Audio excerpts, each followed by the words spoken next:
હવે બે રીતે થઈ શકે છે આખો આપણો સેશન.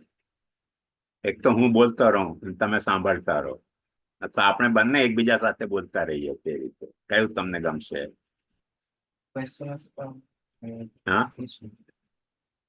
Question answer form. તો સૌથી પહેલા મને બતાવો કે તમે લોકો શું સમજ્યા છો.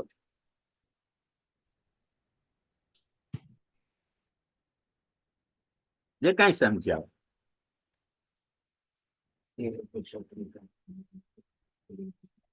એટલે પ્રભુની લીલાનું એટલે ભાગવતજીની એક ફોર્મ શોર્ટમાં શ્રી મહાપ્રભુજીએ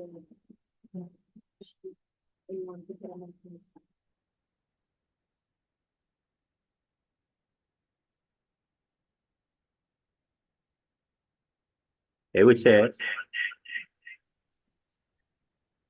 કે ભાગવત સૌથી પહેલા જેમ ભરતનો દેશ આરા, એમ ભગવાન જે રિલેટેડ હોય તે ભાગવત. આવ્યું છે.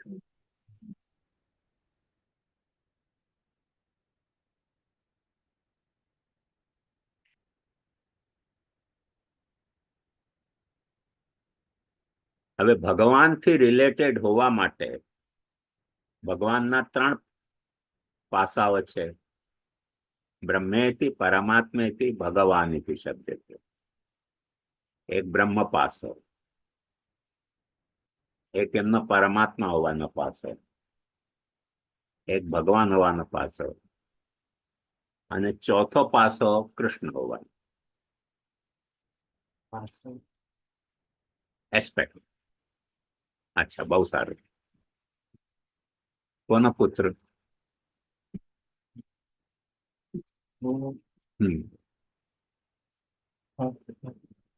તારા પપ્પાનું નામ શું? હા, સુકેતુ. તારું નામ? જશ. હા, જશ. જશ. અચ્છા, એક તારો તું હોવાનો પાસો, એક તારો તારા પપ્પાના સન હોવાનો પાસો. તારી કોઈ ભાઈ બહેન છે અહીંયા? અચ્છા, ઘરે છે? નહીં. અચ્છા, તો ક્લાસમાં તમે છો, તો તમારે ક્લાસમેટ હોવાનો ત્રીજો પાસો. એક જ તારા કેટલા પાસા છે? હા, હવે કદાચ દાદીને કે નાના નાનીને લાવ તો તું પૌત્ર પણ થયો, ગ્રેન્ડસન પણ. એ બધા તારા પાસા કહેવાય ને. તું એક જ છે. કેટલા તારા એસ્પેક્ટ થયા? અને જે સ્કૂલમાં ભણતો હશે તે સ્કૂલમાં તારા એક સ્ટુડન્ટ હોવાનો પાસો છે. બધાના રોલ એક જ કે અલગ અલગ? અલગ અલગ ને. તો એક જ વ્યક્તિના રોલ કેટલા બધા? આવ્યું ખ્યાલ? એવી જ રીતે એક જ તત્વ, પણ એના બ્રહ્મ હોવાનો એક રોલ, પરમાત્મા હોવાનો રોલ, ભગવાન હોવાનો રોલ, કૃષ્ણ હોવાનો રોલ તો અલગ અલગ થઈ જશે ને. એટલે ચાર તત્વ અલગ નથી, તત્વ એક જ છે, પણ એના રોલ અલગ અલગ છે. એમ સ્ટુડન્ટ તરીકે તારો રોલ છે ભણવાનો. ક્લાસમેટ તરીકે તારો રોલ શું હોઈ શકે? મિત્રતાને ભાવ. આપસમાં એકબીજા સાથે થોટ એક્સચેન્જ કરવાનું. સંત તરીકે તારો રોલ હોઈ શકે પપ્પાની વાત માનવાની અથવા ન માનવાની, તોફાન કરવાનું. હોઈ શકે ને બે રોલ. એક્ઝેક્ટ એ રીતે એક જ તત્વના ઘણા બધા રોલ હોઈ શકે. જ્યાં ઘણા બધા કોઈ રોલ હોઈ શકે એક જ વ્યક્તિના, ત્યારે જે તત્વથી જગત ઘડાયેલું છે એના કેટલા રોલ જગતને ઘડવામાં. તો એમાં આપણે ત્યાં એમ કહેવામાં આવ્યું છે કે એક બ્રહ્મ તરીકેનો રોલ, એક પરમાત્મા તરીકેનો રોલ, એક ભગવાન તરીકેનો રોલ અને એક કૃષ્ણ તરીકેનો રોલ. આવ્યું? ચાર વસ્તુ નથી, વસ્તુ એક જ છે, પણ એના રોલ ચાર થઈ ગયા. બ્રહ્મ તરીકેના રોલ એટલે શું? કે બધે ઠેકાણે છે, બધું છે. કોઈ પણ ટાઈમ, કોઈ પણ સ્પેસ, કોઈ પણ વ્યક્તિ એ જુદો નથી. અને આ તકિયો એ બ્રહ્મ છે, આ લેપટોપ એ બ્રહ્મ છે, આ ટેબલ એ બ્રહ્મ છે, આ આસન એ બ્રહ્મ છે, તું પણ બ્રહ્મ છે, હું પણ બ્રહ્મ છું, બધા જ બ્રહ્મ છે. બ્રહ્મનો રોલ એ જ આપે. પરમાત્માનો રોલ એવો નથી. પરમાત્માનો રોલ કેવો કે જે બધા રૂપે બને છે તે પાછો બધાની ભીતર પણ છે. બધાની ભીતર એટલે એક વાત સમજ,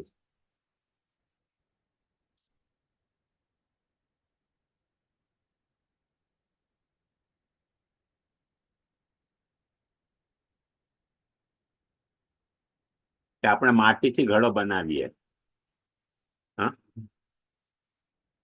તો માટી તો ચોમેર છે ને. ઘડો બનાવ્યો છે એમાંથી બન્યો, માટીમાંથી, અથવા પ્લાસ્ટિકમાંથી, અથવા તાંબામાંથી કે સ્ટીલમાંથી. હવે એ બન્યો છે માટીમાં, પણ માટી એનામાં આવી કે નહીં? એ ભીતર આવી ગઈ. પ્લાસ્ટિકમાંથી બન્યો તો પ્લાસ્ટિક તો બહાર કેટલો બધો છે, પણ એ ગાળો બનાવીએ પ્લાસ્ટિકનો તો પ્લાસ્ટિક એના ભીતર આવી ગયો ને. એ પરમાત્મા હોવાનું કે જેમાંથી બન્યું છે તે વસ્તુ એની ભીતર આવી જાય. આવ્યું? ભીતર આવી ગઈ. એ જે છે એને અન્વય કહેવામાં આવે. અન્વય એટલે કે આપણે ત્યાં એને જોઈ શકીએ.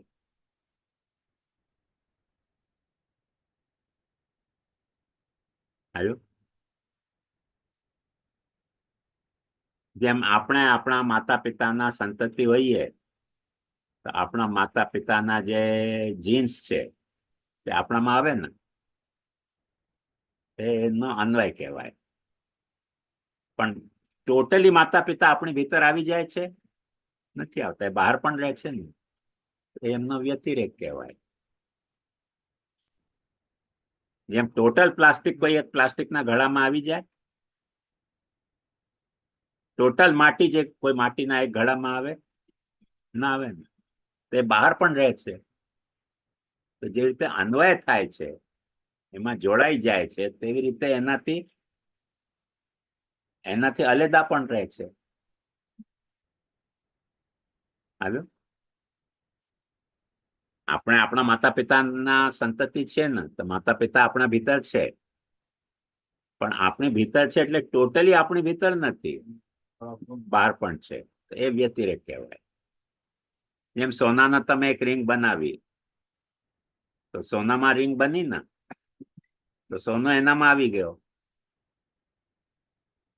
બધો સોનો આવ્યો, સોનો બહાર પણ તો રહે છે ને, એ વ્યતિરેક કહેવાય. આવી ખ્યાલ? તો એવી જ રીતે વ્યતિરેક પણ વસ્તુનો હોય છે, દરેક વસ્તુમાં હોય છે. આ કઈ બ્રહ્મની જ વાત છે એવું નહીં. દાખલા તરીકે તમે સૂતરનો કપડો બનાવ્યો, તો સૂતરનો કપડો બનાવ્યો તો કપડો ક્યાં બન્યો? સૂતરમાં, થ્રેડમાં. બન્યા પછી કપડામાં સૂતર આવી ગયું કે નહીં આવ્યું? એ અન્વય કહેવાય. હાલો? વ્યતિરેક શું? કે ગામમાં જેટલું સૂતર છે બધું આવ્યું એમાં? ના આવ્યું ને, એની બહાર પણ તો સૂતર રહ્યું ને. તો એ જે બહાર સૂતર રહ્યું એ વ્યતિરેક કહેવાય. એમ દરેક વસ્તુનો અન્વય અને વ્યતિરેક હોય છે. કોઈ પણ વસ્તુ જોઈ લેશો ને, કોઈ તમે ઉદાહરણ આપી શકશો બીજો અન્વય વ્યતિરેકનું?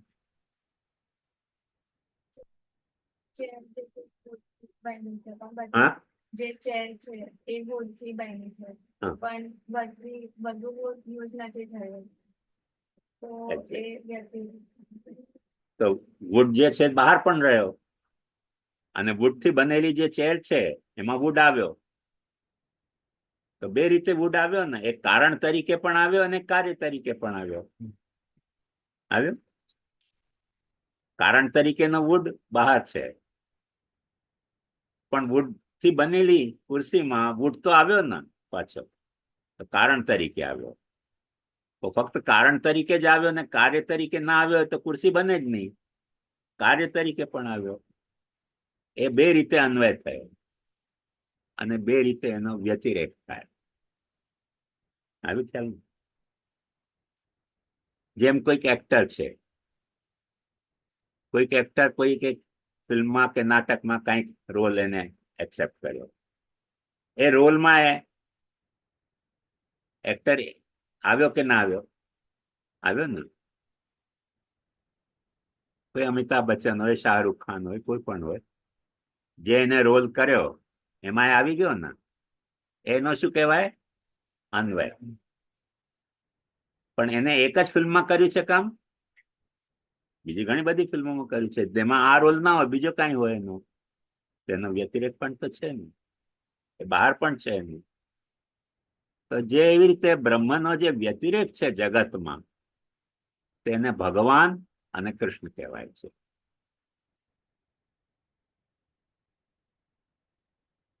આવ્યું ખ્યાલ? બતાવો. અન્વય એટલે શું? કારણના માટે હા, બોલ બોલ. અહીંયા અન્વય મતલબ કે કારણના માટે લીધું હોય પણ યુઝ ના થયું.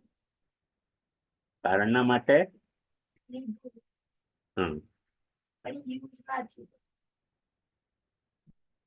વપરાયું એ વપરાયું એટલે અન્વય. યુઝ ના થયું. યુઝ ના થયું, થઈ ગયું. ટોટલી યુઝ ના થયું હોય, પાર્શિયલી તો યુઝ થયું ને. એક ટોટલી યુઝ થઈ જવું, એક્ઝોસ્ટ થઈ જવું, અને પાર્શિયલી યુઝ થવું. તો કારણ જેના જે વસ્તુને આપણે જે વસ્તુથી જે વસ્તુ બનાવીએ તે તેનું કારણ. પછી એ કાર્ય બન્યું એનાથી, એમાં પણ એ મોજૂદ તો હોય જ છે ને. જેમ પેંડામાં દૂધ હોય છે કે નહીં હોય છે? હોય છે ને.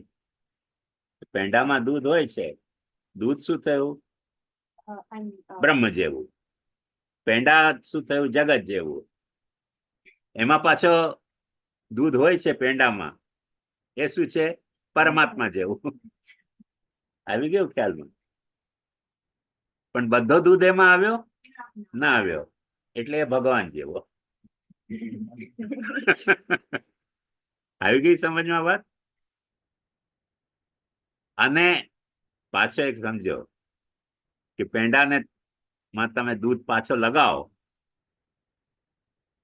તો લગાવી શકો કે નહીં? જેમ ઘણા લોકો બિસ્કુટ ચાયમાં બોલીને ખાય ને, પેંડાને પણ તમે દૂધમાં બોલીને ખાઓ તો ખાઈ શકો કે ના ખાઈ શકો? ખાઈ શકો. તો એ જે દૂધ એમાં પાછો આવ્યો એ ભગવાન કૃષ્ણ તરીકે. તો ચાર રૂપ થઈ ગયા ને, બે અન્વયના, બે વ્યતિરેકના. બ્રહ્મ પરમાત્મા એ અન્વયનો રૂપ છે અને ભગવાન અને શ્રી કૃષ્ણ વ્યતિરેક. એટલે એમાં નથી, બહાર છે. આવ્યું? ક્લિયર? નો પ્રોબ્લેમ?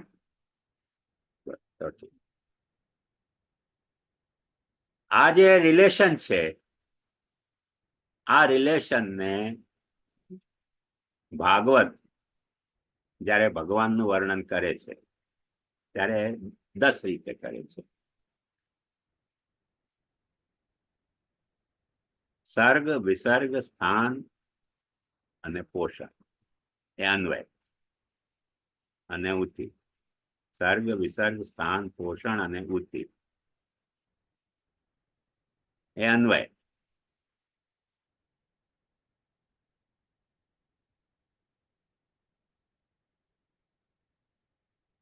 મન્વંતર ઈશાનું કથા, મન્વંતર ઈશાનું કથા, નિરોધ, મુક્તિ અને આશ્રય એ વ્યતિરેક.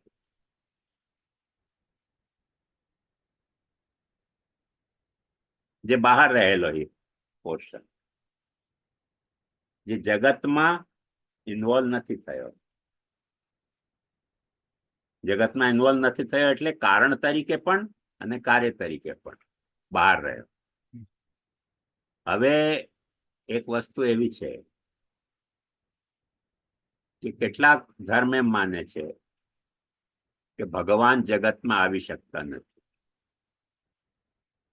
એનું મુખ્ય કારણ શું? કેમ કે એ લોકો એમ માને છે કે જગત એવો છે કે જેમાં ભગવાન ના આવે, આપણે આવીએ. આપણે ત્યાં એવું નથી. આપણે ત્યાં એવું નથી. વાત સમજો. ક્રિશ્ચિયાનિટીમાં એવું નથી. ટુ સર્ટન એક્સટેન્ટ જૈન બુદ્ધમાં પણ એવું નથી. ઇસ્લામમાં એવું છે કે ભગવાન અહીંયા આવી ન શકે.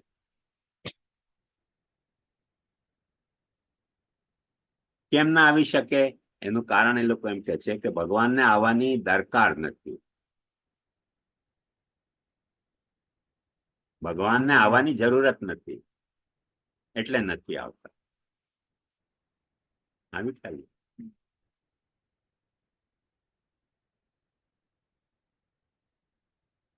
હવે તમે જે ક્લાસ લેતા હતા રાજુભાઈ પાસે, તો તમને દરકાર છે અહીંયા આવવાની?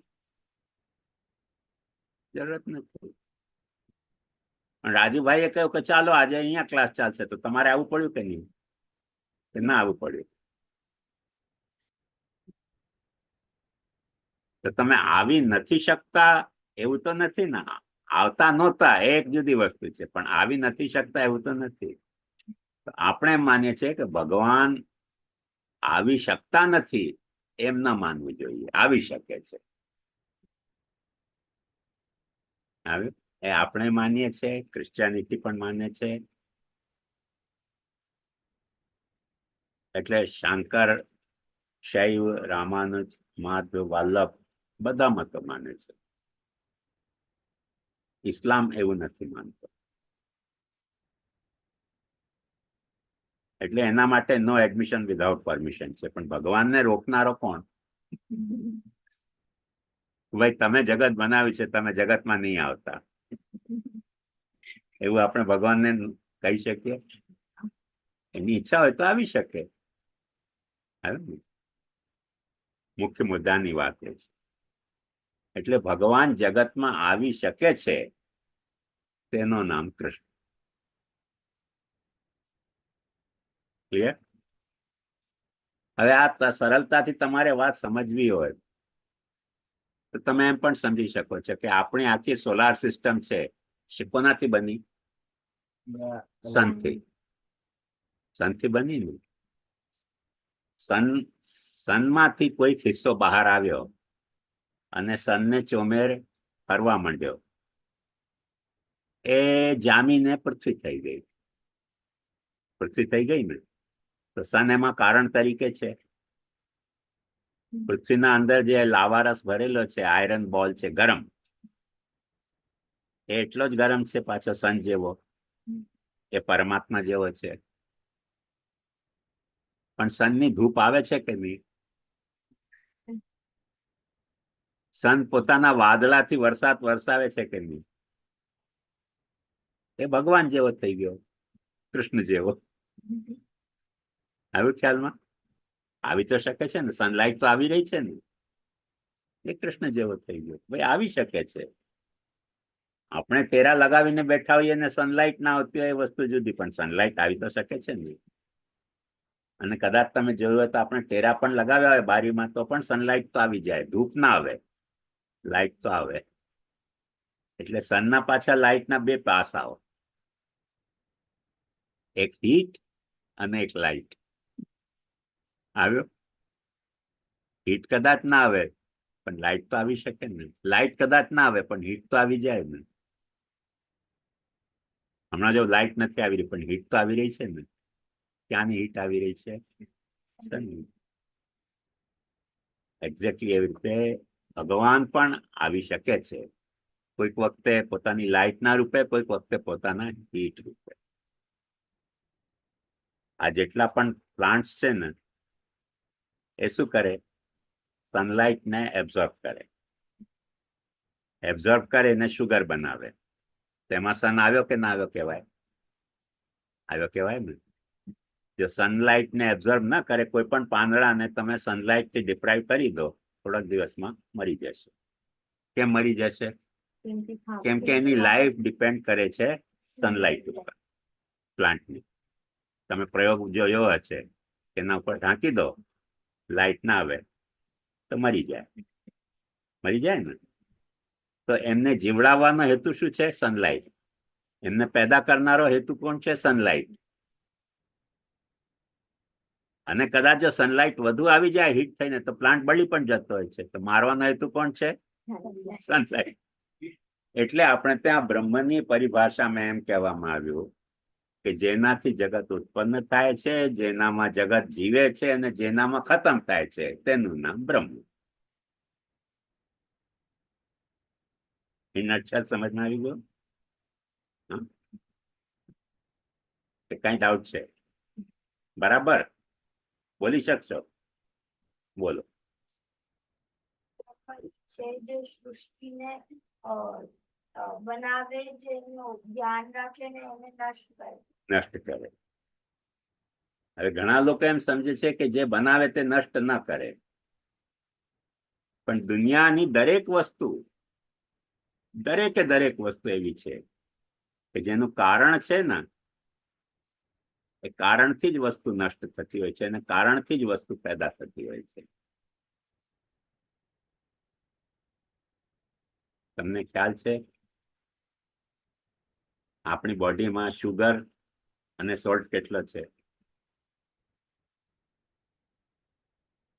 જો આપણે પ્લાન્ટ ખાઈએ, ફળ ખાઈએ, એમાં શુગર જાય કે નહીં આપણી બોડીમાં?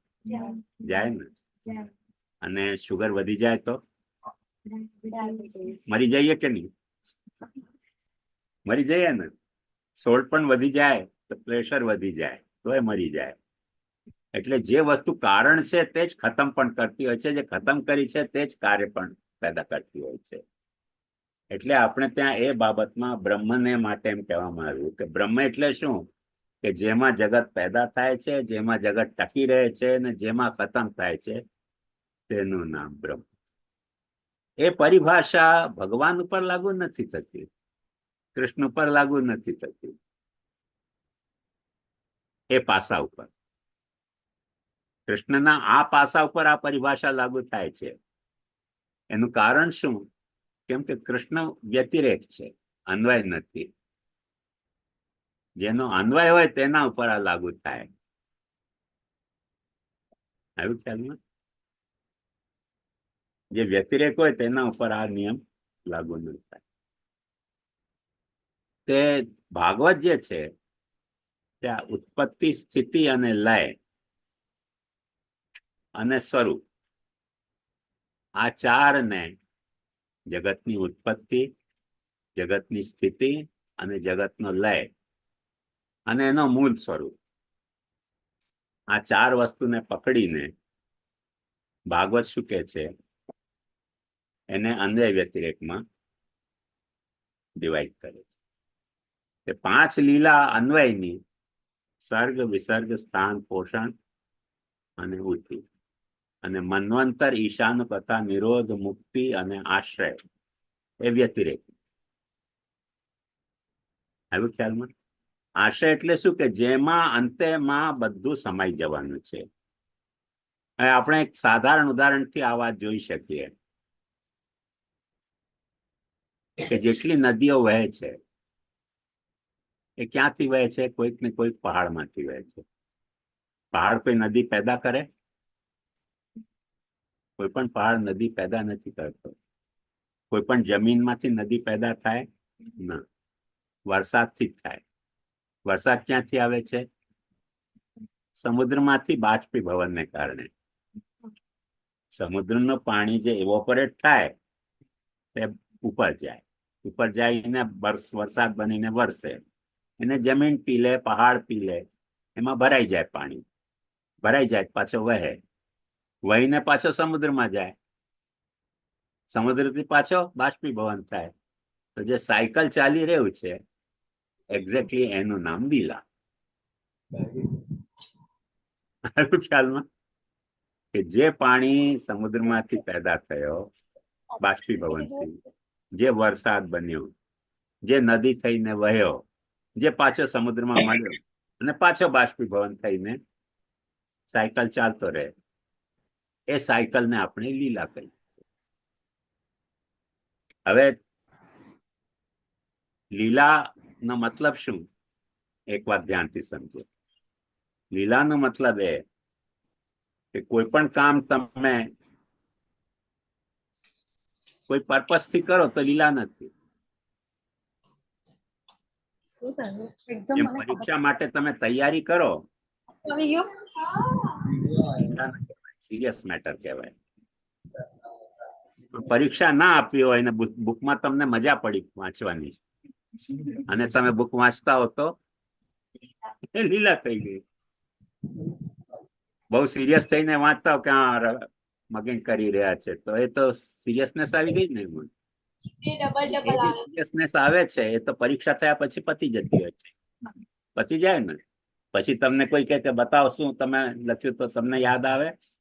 ના આવે, કેમ કે આપણે સિરિયસનેસમાં કર્યું હોય. પણ જે તમે લીલાથી કર્યું હોય એ તો તમને ચાલતું જ રહે, કેમ કે એ તમે તમારા આનંદની અભિવ્યક્તિ માટે કરી છે. તમને મજા પડી એટલે કરી છે. કોઈ બુકમાં તમને મજા પડી ગઈ તો તમે વાંચો એને, કઈ ફાયદો થવાનો નથી, કોઈ નુકસાન થવાનું નથી, તો એ લીલા થઈ ગઈ. તો ભણવું જે છે એક સિરિયસ પણ એક્ટિવિટી હોઈ શકે છે ને ભણવું એક લીલા પણ હોઈ શકે છે. એમ જે બ્રહ્મની લીલા છે કે સિરિયસ એક્ટિવિટી છે, આ જે ઉત્પત્તિ સ્થિતિ અને લય જે છે એ બ્રહ્મની સિરિયસ એક્ટિવિટી છે કે લીલા છે? તો આપણે તેમ કહેવામાં આવે છે ભાઈ સિરિયસનેસ એમાં કોઈ નથી, ટેક ઇટ એઝ એ લીલા. આવ્યો? કે જે ઉપનિષદ વર્ણન કરે છે બ્રહ્મની ઉત્પત્તિ સ્થિતિ લયનું, એ પ્રાઇમા ફેસી આપણે વાંચીએ તો આપણને એવું લાગે કે બહુ સિરિયસ મેટર છે. જગત ઉત્પન્ન કરે છે, જગત એમાં સ્થિત છે, જગત એમાં પાછું લીન થઈ જવાનું છે, બહુ સિરિયસ મેટર લાગે. પણ લીલા તરીકે આપણે જોઈએ તે સિરિયસનેસ ખતમ થઈ જાય. આવ્યું ખ્યાલ? તમારે કઈ શાકભાજી કે ખરીદવું હોય કે ચોપડી ખરીદવી હોય, દુકાનમાં જાઓ તો એ સિરિયસ એક્ટિવિટી થઈ ગઈ. એમ જ લટાર મારવા જાઓ તો લટાર મારીએ કે નહીં? આપણે કોઈ વખતે ઘરમાં બેઠા બેઠા કંટાળો આવતો હોય તો બારે લટાર મારવા જઈએ. એ લટાર મારવા પૂછે કેમ આવે? અહીંયા તો આપણે શું કહીએ? આમસ. આમસ તો કહીએ ને, એ લીલા થઈ ગઈ. ક્લિયર? એમાં કોઈ પર્પઝ નથી હોતો, સિરિયસનેસ નથી હોતી. એટલે આપણા માટે કોઈ વસ્તુ સિરિયસ લાગતી હશે, પણ બ્રહ્મ માટે આમાં કોઈ જાતની સિરિયસનેસ નથી, લીલા છે. ભાગવત એ વાતને આ 10 જે એક્ટિવિટી છે એની, એને લીલા તરીકે વર્ણવવામાં આવે છે. એટલે સર્ગ લીલા, વિસર્ગ લીલા, સ્થાન લીલા, પોષણ લીલા, ઉતિ લીલા, મન્વંતર લીલા, ઈશાન કથા લીલા, નિરોધ લીલા, મુક્તિ લીલા અને આશ્રય લીલા. 10 જે છે તે લીલાઓ છે, ચાહે અન્વયની હોય ચાહે વ્યતિરેકની હોય. આટલું આવ્યું ખ્યાલમાં? તો ગડબડ છે? બરાબર બોલ. કે તમે જે રીતે કીધું કે બ્રહ્મ જે છે એ જગતની ઉત્પત્તિ સ્થિતિ અને લય કરે છે, એટલે એ બ્રહ્મ માટે એ લીલા કહેવાય, એ બ્રહ્મની લીલા છે. હવે અમુક વસ્તુ આપણને એવી બહુ લાગે કે આ સિરિયસ વાત છે, પણ બ્રહ્મ માટે તો બધું એની લીલા જ કહેવાય, લીલા જ કહેવાય. કેમ કે બ્રહ્મને કશું નથી મેળવવાનું કે નથી ખોવાનું. અચ્છા, હેર કટિંગ સલૂનમાં તમે વાળ કપાવા જાવ, લીલા છે કે સિરિયસ મેટર છે?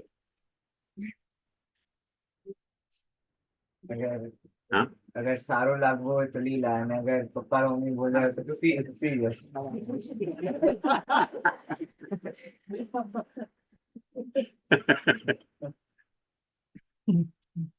શા માટે બતાવો? જે સિરિયસ વસ્તુ છે એ ભગવાને કહેતા એમની ઈચ્છા હતી કે એમને આ બધી લીલાઓ કરવી છે, એમને યશોદા માંથી મમતાનું ગુણ એક્સપિરિયન્સ કરવું છે, એટલે એમને આ બધી લીલાઓ કરી. અને એ બધું એમને સિરિયસનેસમાં નથી કર્યું, એમના પોતાના ઈચ્છા અનુરૂપ કર્યું છે. તો અગર અમારી ઈચ્છા હોય કે અમને સારા વાળ કપાવવા છે તો એ લીલા કરીએ, અને અગર મમ્મી પપ્પા કે વાળ બહુ વધી ગયા છે તો આપણે એમના ડરના રૂપમાં હવે તો જઈ આવીએ. Seriousness. સિરિયસનેસ. વાત સાચી કે છે કે ખોટી? સાચી. એકદમ.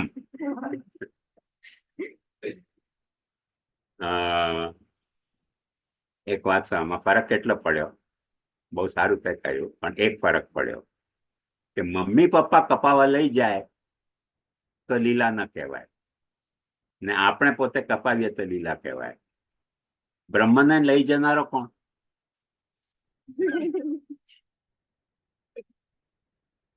બ્રહ્મ સિવાય બીજો કોઈ હોય તો બ્રહ્મને કોઈ જબરદસ્તી હેર કટિંગ સલૂનમાં લઈ જાય ને. બ્રહ્મને કોઈ લઈ જનારો તો છે નહીં, કેમ કે બ્રહ્મ એટલે, એક પાછું લખી લો કે બ્રહ્મ એટલે ટોટાલિટી ઓફ ધી એક્ઝિસ્ટન્સ. બ્રહ્મ એટલે એક્ઝિસ્ટન્સ, જે કાંઈ છે એની ટોટાલિટી, એનું નામ બ્રહ્મ. જ્યાં ટોટલ માંથી એક પણ ઓછું થયું તો બ્રહ્મ ના રહી જાય. બ્રહ ધાતુનો મતલબ થાય છે જેનાથી બ્રહ્મ શબ્દ બને છે. બૃહતનો મતલબ કે જેનો એક્સપાન્શન એવો કે જેમાં બધી જ વસ્તુ આવી જાય, કોઈ વસ્તુ એની બહાર ન હોય, તેનું નામ બ્રહ્મ. એક પણ વસ્તુ બહાર રહી ગઈ તો પછી બ્રહ્મ ન કહેવાય. તેવું આપણે ભગવાન માટે ન કહી શકીએ, તેવું આપણે કૃષ્ણ માટે ન કહી શકીએ. શા માટે ન કહી શકીએ? કેમ કે કૃષ્ણ આપણી બહાર છે, આપણે કૃષ્ણની બહાર છે. આવી ખ્યાલમાં? માટીની બહાર છે, માટી પણ ઘડાની બહાર છે. તો માટીનો જે પાસો છે, વ્યતિરેકનો પાસો, એ ભગવાન અને કૃષ્ણ જેવો છે. અને માટીથી ઘડો બન્યો છે, એનો જે અન્વયનો પાસો છે માટીનો, તે બ્રહ્મ અને પરમાત્માનો પાસો છે. બ્રહ્મ એટલે જે બહાર ફેમેલ, જેની બહાર કશું જ ના હોય, અને પરમાત્મા એટલે જે એની ભીતર હોય. ઘડામાં ભીતર તો આવી જતી હોય છે ને માટી, તો એ માટીનો પરમાત્મા હોવાનો પાસો છે. આવ્યું? આ જે વ્યતિરેક હોવાનો પાસો છે તે કેવો? એક વાત સમજો, થોડો ધ્યાનથી સાંભળો, કે આપણે ત્યાં મહારાષ્ટ્રની માટી કાળી છે. કાળી છે ને? ગુજરાતમાં જશો ને તો કાળી માટી નથી, ધોળી માટી છે. યુપીમાં જશો તો એકદમ ધોળી છે. સાઉથમાં જશો તો લાલ માટી આવી જાય છે, પર્પલ માટી આવી જાય છે. હવે જે કાળી માટીથી ઘડો બન્યો એ તો કાલો બનશે ને, અને લાલ માટીથી બન્યો તે લાલ બનશે, સફેદ માટીથી બન્યો તે સફેદ બનશે. તો એક માટીના જેટલા અંશો હશે, તમને કદાચ ખ્યાલ ન હોય, ઉદયપુરમાં પીલી માટી પણ છે, યલો, જેનાથી આપણા ચરણામૃતનો પેડો બને છે. જોયું? પીલી માટી અહીંયા મુંબઈમાં પણ મળે વેચાતી પીલી માટી. પીલી માટીનો ઘડો બનાવતો કેવો બને? પીલા રંગનો. લાલ માટીનો લાલ રંગનો, કાળી માટીનો કાળા રંગનો, રેડ માટીનો, પર્પલ માટીનો પર્પલ કલરનો, વ્હાઈટ માટીનો વ્હાઈટ કલરનો. બધા રંગના ઘડા બની શકે છે. એમ બ્રહ્મના જે રંગમાંથી જે ઘડો બન્યો હોય તેમાં બ્રહ્મનો તે રંગ તો આવશે ને. એ રંગ શા માટે આવે છે? કેમ કે માટી ત્યાં આવી ગઈ છે. આવ્યું ખ્યાલ? હવે જે રંગ આવી ગયો ને, એ વાત આ વાતનું પ્રમાણ છે કે રંગ જે છે સમજો કે લીલા છે, એક માટીના એટલા બધા રંગો છે. તો આપણામાં જેટલા વિવિધ રંગો છે એ આપણી લીલા કે ભગવાનની લીલા? ભગવાનની લીલા, બ્રહ્મની લીલા. કેમ કે આટલા બધા રંગો માટીના છે એટલે ગળામાં પણ એટલા રંગ આવ્યા. જે એટલા બધા માટીના રંગ ના હોત તો ગળામાં એટલા રંગ આવત ના આવત ને. ક્લિયર? એટલે જે વિવિધતા છે જગતમાં એ કારણમાં રહેલી વિવિધતા છે. કારણમાં વિવિધતા હોય તો કાર્યમાં આવે. આપણા બધા ફેસ નોકા નોકા કેમ છે? કેમ કે જે માતા પિતાથી આપણે પેદા થયા એમના વડવાઓના એમના ફીચર આપણામાં આવી જાય. કોઈકની નાક આવી જાય, કોઈકની આંખ આવી જાય, કોઈકનો શરીરનો રંગ આવી જાય, કોઈકની અક્કલ આવી જાય, કોઈકના પગ આવી જાય, કોઈકના હાથ આવી જાય અને એક નવી વેરાયટી સામે આવી જાય. આપણે એને બહુ સિરિયસ મેટર સમજતા હોઈએ છીએ. એ સિરિયસ મેટર નથી, લીલા છે. એમનામાં હતી એ રંગ એનામાં હતો. આવી ચાલ્યું. જેમ મારા દાદાજી બહુ ગોરા હતા, એકદમ ફેર સ્કિન. એમનો રંગ મારામાં ના આવ્યો.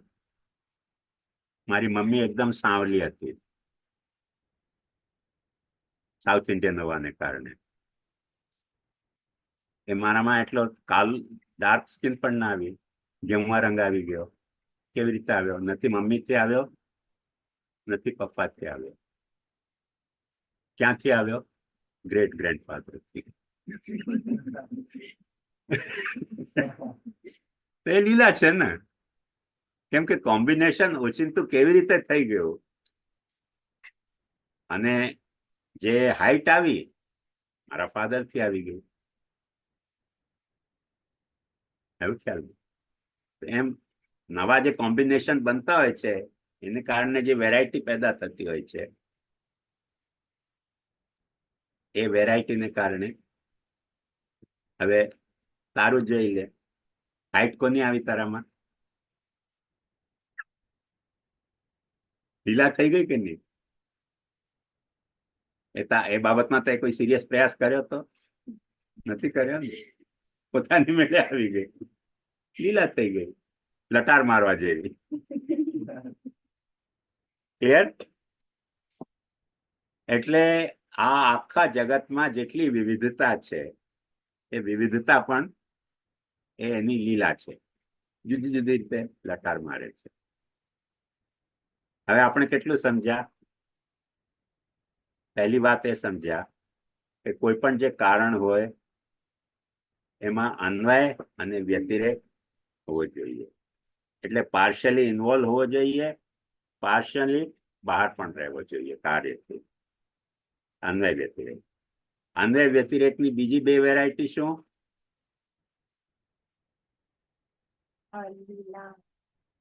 અન્વય એટલે અનુ આય લખો. અનુ પ્લસ આય બરાબર અન્વય.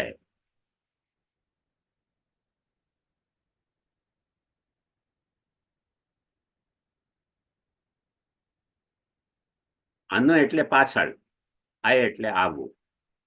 તો પાછળ પાછળથી જે આવે કોઈકમાં કોઈક વસ્તુ તે તેનો અન્વય કહેવાય. જેમ આપણામાં આપણા ફીચર આપણા પેરેન્ટ્સને પાછળ પાછળથી આવ્યા તો એ પેરેન્ટ્સનો આપણામાં અન્વય કહેવાય. એક્ઝેક્ટ એ જ ફીચર ના આવ્યો, કોઈક આવ્યો કોઈક ના આવ્યો, એ વ્યતિરેક. આવે ખ્યાલમાં? અનુ એટલે આપણામાં પાછળથી જે આવ્યો, આય એટલે આવવું. અનુ એટલે પાછળથી. જેમ અનુવાદ. અનુવાદ એટલે શું? એક વાત જે કહેવામાં આવી હોય એ કોઈ બીજી લેંગ્વેજમાં આવી જાય તો આપણે એને શું કહીએ? અનુવાદ કરો. અનુ એટલે પાછળથી એને તમારી રીતે કહો. હું જે વાત કહી રહ્યો છું તમારાથી બોલાવું તો તમે એનો અનુવાદ કર્યો કહેવાય. એ લેંગ્વેજ બદલાય એવી જરૂરી નથી. મારી જ વાતને તમે તમારા શબ્દોમાં કહો તો એ પાછો અનુવાદ થઈ ગયો. અનુવાદ. એમ અનુ આય પાછળથી આવે. વ્યતિરેક. વ્યતિરેક એટલે શું? અતિરેક એટલે વધારે. વિ અતિરેક વ્યતિરેક. એટલે કાંઈક વધે છે, બધું નથી આવતું. જે જ્યાં જઈ રહ્યો છે ત્યાં જઈ તો રહ્યો જ છે, પણ બધો નથી આવતો, કાંઈક બચી જાય છે, તો એને વ્યતિરેક કહેવામાં આવે. જેમ પ્લાસ્ટિક બચી જાય છે, માટી બચી જાય છે, સૂતર બચી જાય છે, આપણા પેરેન્ટ્સના ફીચર બધા નથી આવતા, થોડાક આવે છે, થોડાક નથી આવતા, એ આપણા પેરેન્ટ્સનો વ્યતિરેક છે. આવ્યો? બચી ગયું તે, એ જે બચી ગયો તે વ્યતિરેક. વી પ્લસ અતિરેક બરાબર વ્યતિરેક. બચ્યું રહેવું, થોડુંક બચી જાય, થોડુંક કે વધુ, જે બચી રહે તેનું નામ વ્યતિરેક. તો બ્રહ્મ જગત બને પણ છે, અને જગત બન્યા પછી થોડોક બચી પણ જાય છે, બહાર થોડોક બચી જાય છે, તેનું નામ વ્યતિરેક. તે વ્યતિરેકમાં એના બે પાસા આવે. કયા? ભગવાન અને શ્રી કૃષ્ણ ભગવાન. અન્વયમાં બે પાસા કયા? બ્રહ્મ અને પરમાત્મા. બ્રહ્મ તરીકે કારણ અને પરમાત્મા તરીકે કાર્ય તરીકેમાં ભીતર આવી જવું. ક્લિયર? એની 10 વિધ લીલા. સર્ગ વિસર્ગ સ્થાન પોષણ ઇતિ એ અન્વયની લીલા. મન્વંતર ઈશાન કથા નિરોધ મુક્તિ અને આશ્રય. હવે સર્ગ એટલે શું એ આપણે સમજીએ. એસી ચલા લો ને, ગરમી લગતી હોય તો. वहां से चला लो ना, लाइट तो जाएगी, वहां से एसी चला लो.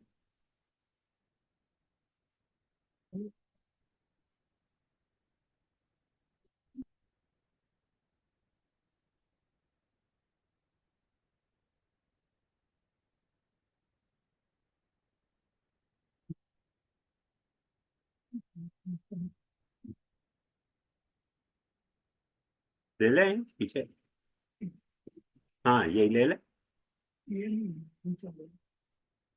यही है.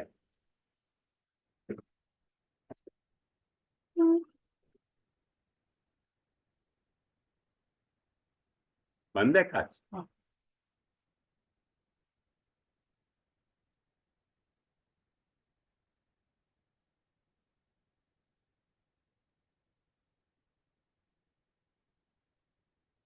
आज तो नहीं लगी रही गर्मी.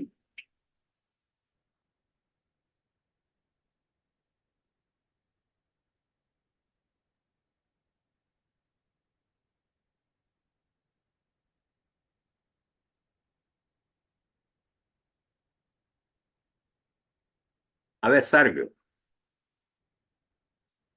સર્ગને આપણે એમ સમજી શકીએ, કોઈ પણ વસ્તુ પેદા કરવી હોય તો એના પહેલા આપણને રો મટીરિયલ પેદા રાખવો પડે ને, જેમાંથી વસ્તુ પેદા થાય, તેનું નામ સર્ગ. એટલે જગતનો જે રો મટીરિયલ ભગવાનમાંથી પેદા થયો તેનું નામ સર્ગ. રો મટીરિયલ સમજે? જેમ રોટી બનાવવી હોય તો ઘઉં લાવવા પડે, આટો લાવવો પડે ને.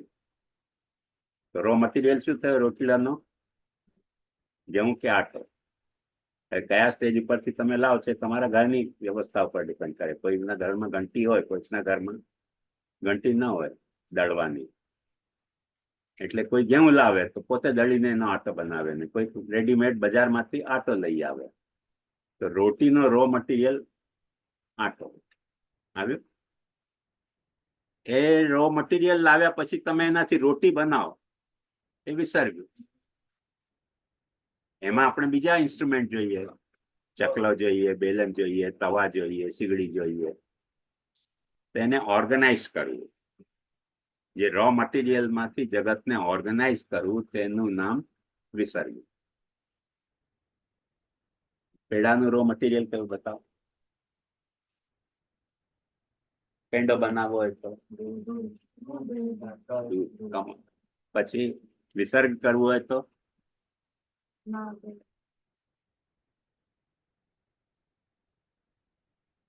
દૂધને પેલું ગરમ કરવું જોઈએ તે હદ સુધી કે દૂધમાંથી પાણી નીકળી જાય અને દૂધ રહી જાય તો જ પેંડો જામે ને. તો એ રો મટીરિયલ માંથી વિસર્ગ થઈ ગયો, પેંડો બન્યો થયો. દૂધ થયું રો મટીરિયલ, સર્ગ. પેંડો થયો વિસર્ગ. આગળ પછી પેંડામાં તમે કઈ ડિઝાઇન કરો તે શું થયું? સ્થાન.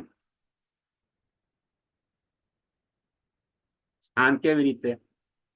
કેમ કે જે પણ વસ્તુ આપણે પેદા કરીએ એનું પ્રોપર પ્લેસમેન્ટ તો જોઈએ ને.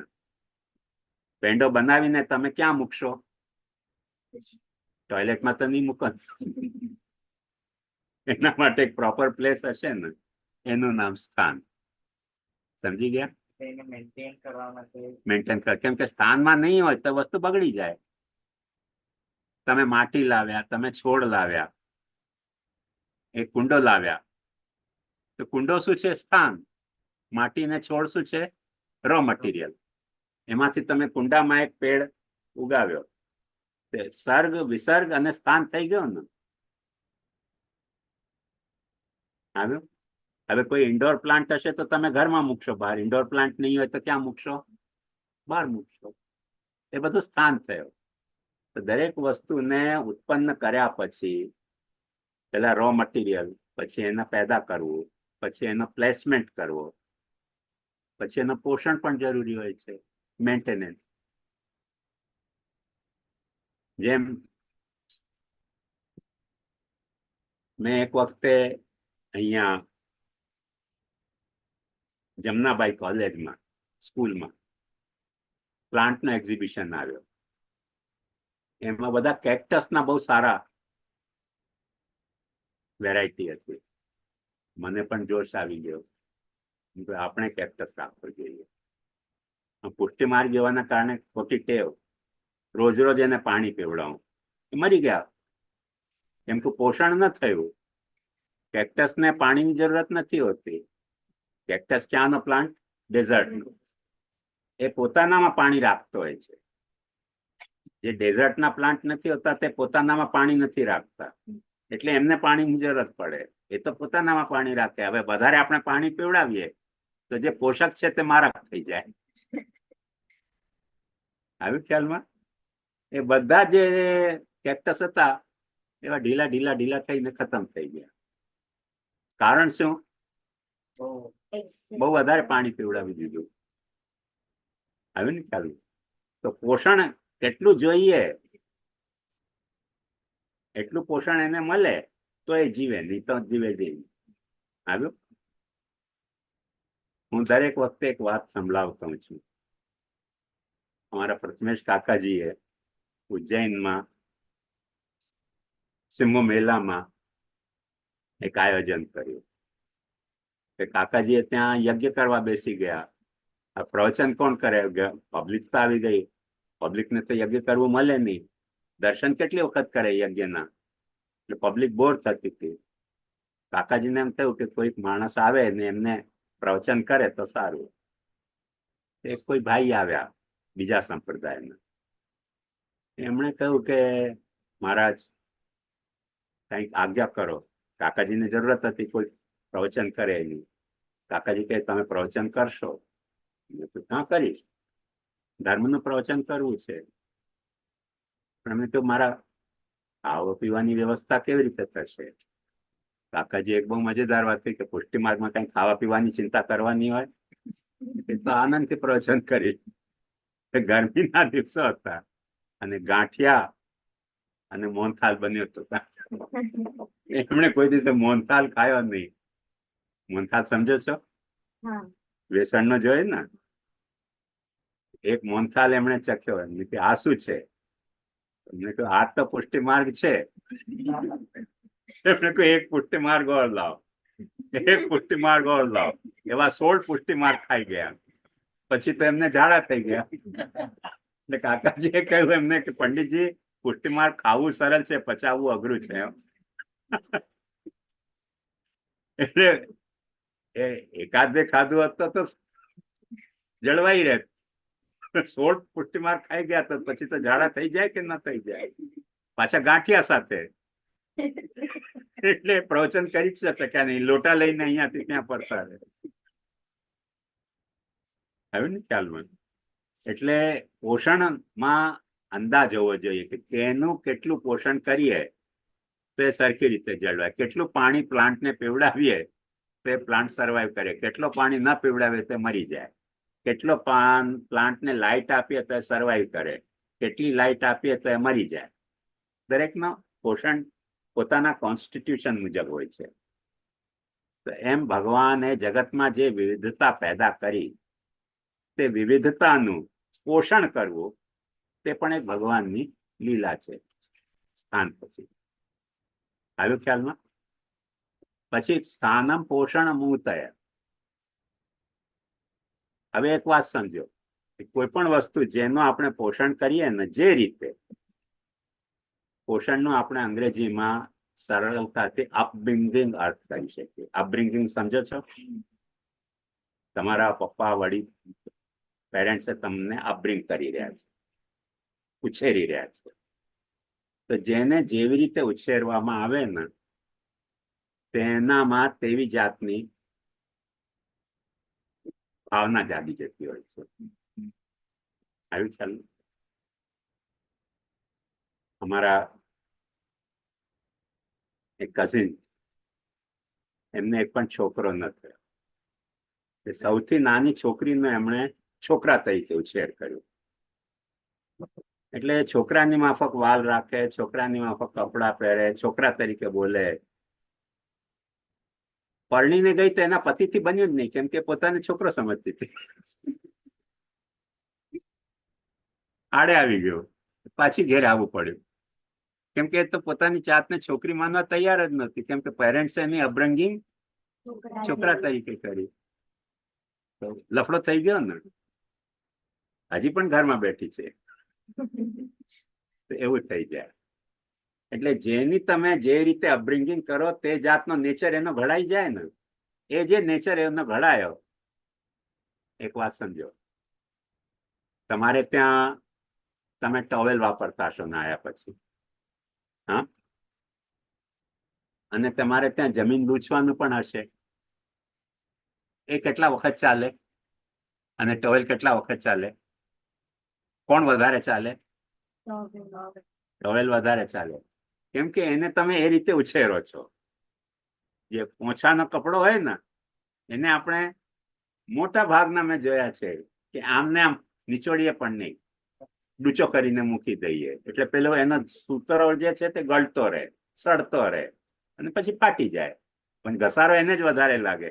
ટોવાલમાં તો બોડીનો ઘસારો એટલો લાગે નહીં, એટલે ટોવાલ વધારે ચાલે, નેપકિન વધારે ચાલે. પોંછો કેમ જલ્દી ખતમ થઈ જાય? કેમ કે પોંછાને પણ તમે અપબ્રિંગિંગ એવી રીતે કરો ટોવાલની માફક.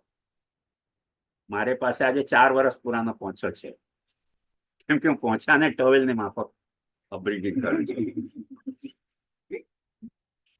અને ટોવેલને પણ જો તમે પોંછાની માફક વાપરો ખતમ થઈ જાય. તો જેની જેવી રીતે અપબ્રિંગિંગ કરીએ તેનો નેચર તેવો ઘડાઈ જતો હોય છે. તેને ઉતી લીલા કહેવાય.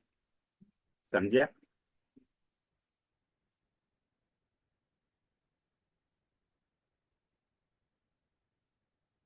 જેમ કોઈ કે ક્લાસ ચાલતું હોય. હવે ઘણી વખતે શું હોય છે, ક્લાસમાં કેટલાક સ્ટુડન્ટ ટીચરના કોન્ફિડન્સના હોય છે. તો ટીચર એમને બોલાવે, બોલો તમે, બોલો તમે. હવે એ જે બોલવા માંડે ટીચરના કહેવાથી એમની હિંમત ખુલી જાય. અને કોઈ સ્ટુડન્ટ એવા હોય કે જેમને ટીચરને નથી ગમતા હોતા કોઈ કારણથી, તો ટીચર એમને બોલવા જ ન દે. એમને બોલવાની જે શક્તિ છે ને ઓછી થઈ જતી હોય છે. એ બોલવા જાય તો પણ જબાન અટકી જાય એ લોકોની. શા માટે? કેમ કે અપબ્રિંગિંગમાં ફરક પડી ગયો. મને મારા ફાધર ભણાવતા હતા ને, કેવી રીતે ભણાવતા હતા તમને બતાવું. જે મને આજે ભણાવે એ આજે શું ભણાવ્યું તે કાલે મારે સંભળાવવાનું બોલીને. અને પહેલો સવાલ એ કરતા કે સમજમાં આવ્યું કાલનું? કહેતો સમજમાં આવી ગયું, ચાલ મને ભણાવ. હવે એ મને ભણાવે ને તે વખતે આપણે તો ડોબા, આપણને તો આડા ટેઢા સવાલ તો આવે નહીં. જે કે છે તે સાંભળવાનું અને સમજવાનું હોય. પણ હું જયારે એમને ભણાવતો એવા આડા ટેઢા સવાલ કરે કે પછી ચક્કર માથું ખાઈ જાય. માથું ચક્કર ખાઈ જાય એટલે સમજમાં આવે નહીં એટલે પછી દાયા શું કહેતા કે ના તું બરાબર ભણાવી ન શકે મને, પાછું ભણ. એ લેસન પાછો ચાલે. એમ એક લેસન કોઈક વખતે 2 વખત ચાલતો, કોઈક વખત 3 વખત ચાલતો, અને કોઈક વખતે જો હું એમને ભણાવી દઉં સરખી રીતે, કોઈ ટોપિક એવી હોય કે મને સરખી રીતે બેસી જાય માઇન્ડમાં, એમના બધા આડા તેડા સવાલનો જવાબ આપી દઉં, બહુ ખુશ થઈ જતા. કહેતા એમનાથી ઉભો નતો થવાતું, પગ એમના ઘાવ હતા. તો મને કહેતા તું ઉભો થા. ઉભો થાવ એટલે પછી મારું માથું ચૂમે, બરાબર ભણાવ્યું. એના કારણે મારી બોલવાની હિંમત ખુલી ગઈ. અને જો દર વખતે મને એમ કે ચૂપ બોલવાનું નહીં, તો જે થોડી ઘણી હિંમત હોય ને બોલવાની, એ પણ મારી પરવાડે. એટલે જેની આપણે જેવી રીતે અપબ્રિંગિંગ કરીએ ને તેવો તેનો સ્વભાવ ઘડાઈ જાય. એનું નામ ઉઠી લીલા. હાલું. હવે જેમણે મને ભણાવ્યું એમને મારે ભણાવવાનું હોય ન હોય, પણ એવું નાટક કરતા કે ચાલ તું મને ભણાવો, હું ભણું છું. જેમને ભણાવ્યું એમને ભણાવવાનું હોય અને પાછા આડા તેડા સવાલ કરે, એમાં જવલ્લે જ આપણે સક્સેસફુલ થઈએ. જવલ્લે સક્સેસફુલ થાય, પણ સક્સેસફુલ થાય ત્યારે પાછો રિવાર્ડ મળે એટલે હિંમત ખુલી જાય ને એ રીતે. અને જો ગુસ્સે થાય તો હિંમત મરી જાય. અપબ્રિંગિંગમાં ખોટ આવી ગઈ. એવું કહેવાય છે કે એક વાઈફ હસબન્ડને બોલવા જ નહોતી દેતી. કોઈ પણ બોલવા જાય ને ચોપ, બોલવાનું નહીં. હસબન્ડને તો ચાલ બોલવાનું જ નથી તો બોલવું શા માટે જોઈએ. તો એક દિવસે એને પૂરો મૌન લઈ લીધું. વાઈફને થયું કે મરી ગયો. તેને ડોક્ટરને બોલાવ્યો કે જુઓ તો ખરા શું થઈ ગયું છે, બોલતા જ નથી. તો ડોક્ટર કે ના જીવે તો છે પણ બોલતા કેમ નથી ખબર નથી પડતી. હસબન્ડ ધીમેથી બોલ્યો કે બોલવા નથી દેતી. વાઈફ કહ્યું ચૂપ, બોલવાનું નહીં ડોક્ટર સામે.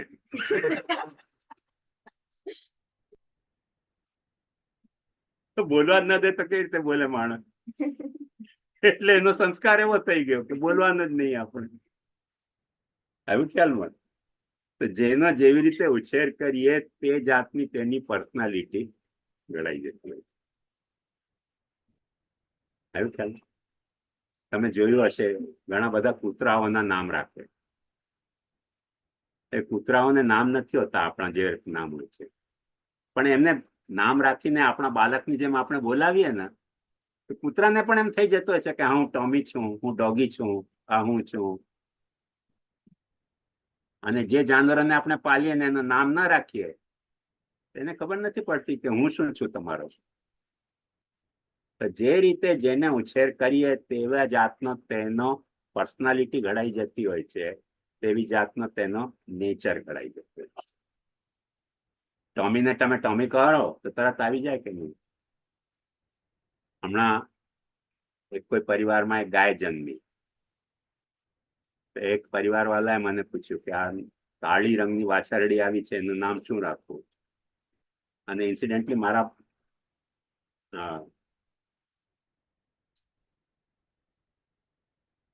દાદાજીનો જન્મદિવસ ગયો ને તે દિવસે આવી. તો એમને પૂછ્યું કે આનું નામ શું રાખવું. તો એમણે એને ઇન્ફોર્મેશન આપી કે દીક્ષિતજી મહારાજના બર્થડે ના દિવસે જન્મી વાછરડી. મેં કીધું કે દીક્ષિતા નામ રાખો. પછી એમણે મને દેખાડ્યો ફોટો એનો કે જો આ જન્મી છે, એ તો એકદમ કાળી વાછરડી છે. મેં કીધું ના દીક્ષિતા નામ નહીં રાખો, શ્યામા નામ રાખો. હવે એ લોકો એનું શ્યામા નામ રાખતા હોય. દર વખતે શ્યામા કહીને એને બોલાવશે ને 2-4-5 મહિને એને ખબર પડી જશે કે હું શ્યામા છું. અધરવાઇઝ એને ખબર ના પડે. રોજ શ્યામા શ્યામા કહીને બોલાવતો એને ખબર પડી જાય. તો જેને જે રીતે આપણે ઉછેર કરતા હોઈએ તેની પર્સનાલિટી, તેના ગુણ તેવા થઈ જાય. અહીંયા અંધેરીમાં એક મમ્મી રહે છે.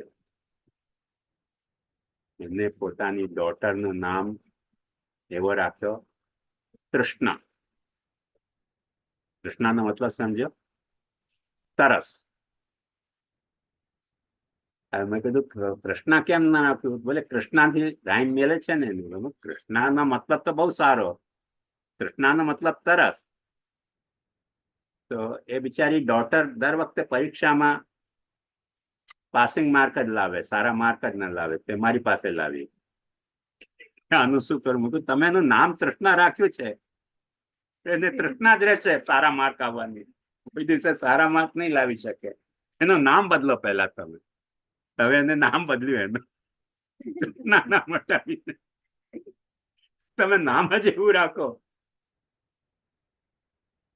સિંધીઓમાં ઘણા લોકો ટિંડુમલ નામ રાખતા છે. ટિંડુમલ કોઈકનું નામ રાખો તો બિચારો એનું નામ કેરેક્ટર ટિંડુ જેવું થઈ જાય ને. તો નામ સારા રાખવાથી શું થાય છે? એને સંસ્કાર સારા મળતા હોય છે. સારા સંસ્કાર મળવાથી એનામાં સારી ભાવનાઓ જાગે, સારી અવેરનેસ જાગે. ખ્યાલમાં આવ્યું? તો એ એનો અપબ્રિંગિંગ કહેવાય. આવ્યું ખ્યાલમાં? એ અપબ્રિંગિંગના કારણે એનો જે નેચર ઘડાયો તેને ઊંચી લીલા કહેવામાં. ત્યાં સુધી અન્વયની લીલા છે. કરેક્ટ?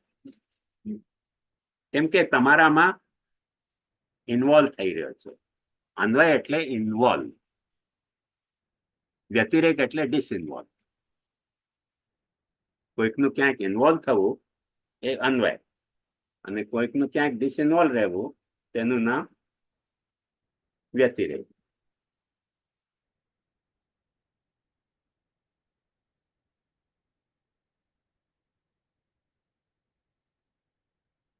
મારા એક પંડિતજી હતા, જેમની પાસે હું વેદ ભણી. એ મને બતાવતા હતા કે એમના જે ગુરુજી હતા ને, એમને એક દિવસે એમણે કહ્યું કે ગુરુજી સર્કસ બહુ સારો આવે છે, જોવા ચાલશો? એમણે ક્યાં ચાલીશ. તે ટિકિટ લઈને, હવે તો સર્કસ આવવા બંધ થઈ ગયા, પહેલા બહુ આવતા હતા. સર્કસ દેખાડવા લઈ ગયા. એ સર્કસ તો શરૂ થાય ત્યારે થાય ને. એમના ગુરુજીને સમય વેડફવું ગમતું નહોતું. એમણે તો ક્યારે સર્કસ શરૂ થાય છે? એમ તો થોડીક વાર છે. તો એમણે, એ વેદના પંડિત હતા, તો આંખો મીચીને વેદનું રિવિઝન શરૂ કર્યું. આખો સર્કસ થઈ ગયો, વેદનું રિવિઝન જ કરતા રહ્યા.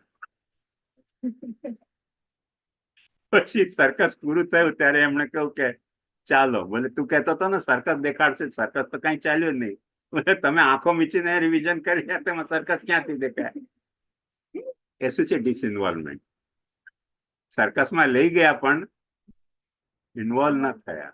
એ એમનો વ્યતિરેક હતો. બેઠા હતા સર્કસમાં, છતાં પણ સર્કસ એ જોઈ શક્યા નહીં. આવ્યું ખ્યાલ? તો કોઈકનો ક્યાંક ઇન્વોલ્વમેન્ટ, એટલું નામ અન્વય. ઇન્વોલ્વમેન્ટ બે જાતથી થઈ શકે છે, સ્વરૂપથી પણ અને એક્ટિવિટીથી પણ. બાય પર્સન તમે ઇન્વોલ્વ થાવ, અને બાય પર્સન ઇન્વોલ્વ ન થાવ, અને બાય એક્ટિવિટી ઇન્વોલ્વ થાવ, તે પણ ઇન્વોલ્વમેન્ટને પૂછકાર હોઈ શકે છે. એટલે કારણ અવસ્થામાં, જગતના કારણ અવસ્થા તરીકે ભગવાન પર્સનલી ઇન્વોલ્વ થાય છે. અને સર્ગ અને વિસર્ગ થયા પછી પોષણ અને ઉતિ જે છે, સર્ગ વિસર્ગ સ્થાન, ત્યાં સુધી ભગવાન પર્સનલી ઇન્વોલ્વ થાય છે. અને પોષણ અને ઉતિમાં પર્સનલી ઇન્વોલ્વ નથી થતા, થ્રુ ધી એક્ટિવિટી ઇન્વોલ્વ થાય છે. આવ્યું ખ્યાલ? એ રીતે ભેદ છે. પછી આવે છે મન્વંતર, ઈશાન કથા, નિરોધ, મુક્તિ અને આશ્રય. મન્વંતર એટલે તમને જે તમારો નેચર ઘડાયો તે હિસાબે તમે કામ કરશો. હવે જરૂરી નથી કે એ કામ તમને ઉત્કર્ષ લાવે, તમારામાં જે હાઈટ આવવી જોઈએ તે લાવે. તમારી હાઈટ એટલે બોડીની ફિઝિકલ હાઈટ નહીં, કેરેક્ટરની હાઈટ. એ હાઈટ લાવવા માટે જે કામ તમને કહેવામાં આવે ભાઈ આવું કરશો, દાખલા તરીકે કેવી રીતે તમે ભણો તો પરીક્ષામાં સારા માર્ક આવે, તો તમારી હાઈટ વધી ને એઝ એ સ્ટુડન્ટ.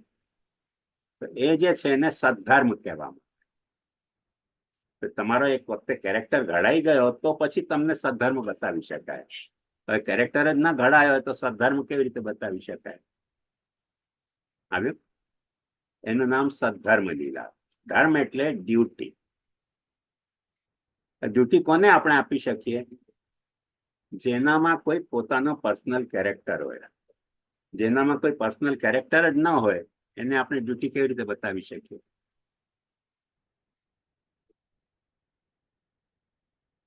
વાત સમજી? કેમ કે જે પણ આપણે બતાવતા હોઈએ છીએ કોઈક ડ્યુટી કોઈકને, એક વાત સમજો, સર્કસમાં દરેક જાનવર એક સરખી રીતે સર્કસ નથી કરતો. શા માટે? ટ્રેનર તો એક જ છે.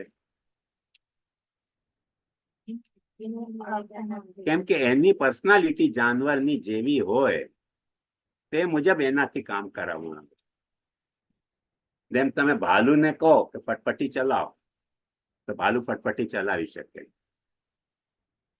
હાથીને કહો કે ફટફટી ચલાવો તો ફટફટી જ તૂટી જશે.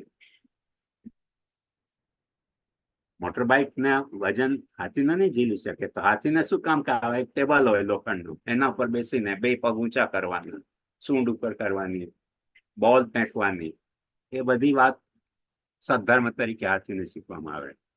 વાઘને શું શીખવામાં આવે? છલાંગ મારવાનું.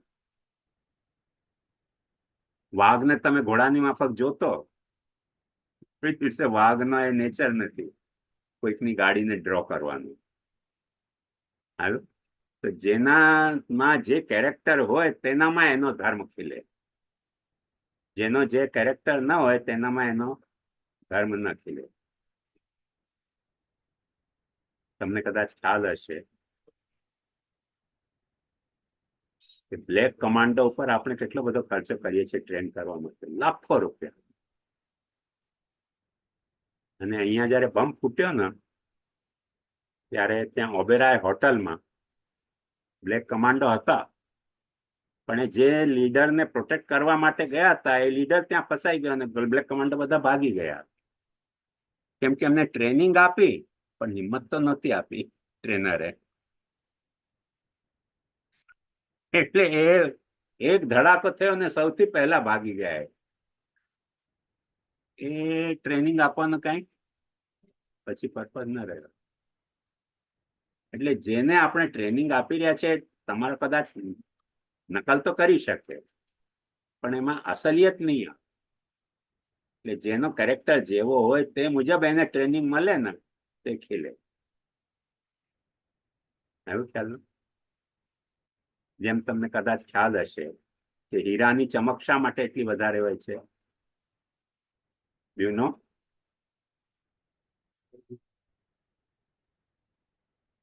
ટ્રાન્સપરન્ટ હોય અને રિફ્રેક્શન. દરેક જે ટ્રાન્સપરન્ટ જે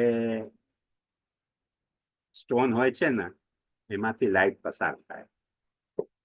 અહીંયાથી પસાર થાય તો બહાર નીકળી જાય, તો એ ચમકે નહીં કેમ કે લાઈટ તો નીકળી ગઈ. તો હીરામાં પાસા પાડવામાં આવે. એટલા બધા પાસા પાડવામાં આવે કે લાઈટ ક્યાંયથી નીકળે તો એક પાસાથી ટકરાઈને બીજા પાસામાં જાય, બીજા પાસાથી ત્રીજામાં આવે, ત્રીજાથી ચોથામાં આવે. સરવાળે બધે ટેકાની ટકરાઈને લાઈટ પાછી બહાર નીકળી જાય. એટલે શાઇનિંગ હોય છે. બીજા કોઈ સ્ટોનમાં એટલા પાસા નથી પાડી શકાતા, પાડો તો તૂટી જાય. એટલે એનામાં શાઇન નથી આવતી જેટલી ડાયમંડમાં શાઇન આવે. ડાયમંડ જે રીતે ચમકે શા માટે ચમકે? કેમ કે લાઇટને પોતાનામાંથી પાસ નથી થવા દેતો, પાછી ફેંકતો હોય છે. અને બહુ વધારે પાસા પાડવામાં આવે એટલે વધારે લાઇટ બહાર ફેંકે. બીજા સ્ટોનમાં શું છે, એટલા પાસા પાડો તો તૂટી જાય, તેમાં શાઇનિંગ ના આવે. તો દરેક વસ્તુનો નેચર હોય છે ને કે કેટલું કોની સાથે એને પાસા પાડી શકાય છે. એવી રીતે વિકણ માણસને તમે બહુ ગન આપનો હાથ નહીં દો. ભાઈ ગન આપવાથી એ હિંમતી નહીં થાય. હિંમત હશે તો ગન કામ આવશે ને હિંમતી નહીં હોય તો ગન ફેંકીને ભાગી જશે. એવું થાય. એટલે જે સદ્ધર્મ છે એ સદ્ધર્મની પરિભાષામાં શું કહેવામાં આવ્યું છે કે જે રીતે એની વાસના હોય, જે રીતે એનો કેરેક્ટર હોય, તે મુજબ એને ડ્યુટી સમજાવવામાં આવે તો એને ડ્યુટી તરીકે એ સરખી રીતે બજાવી શકે.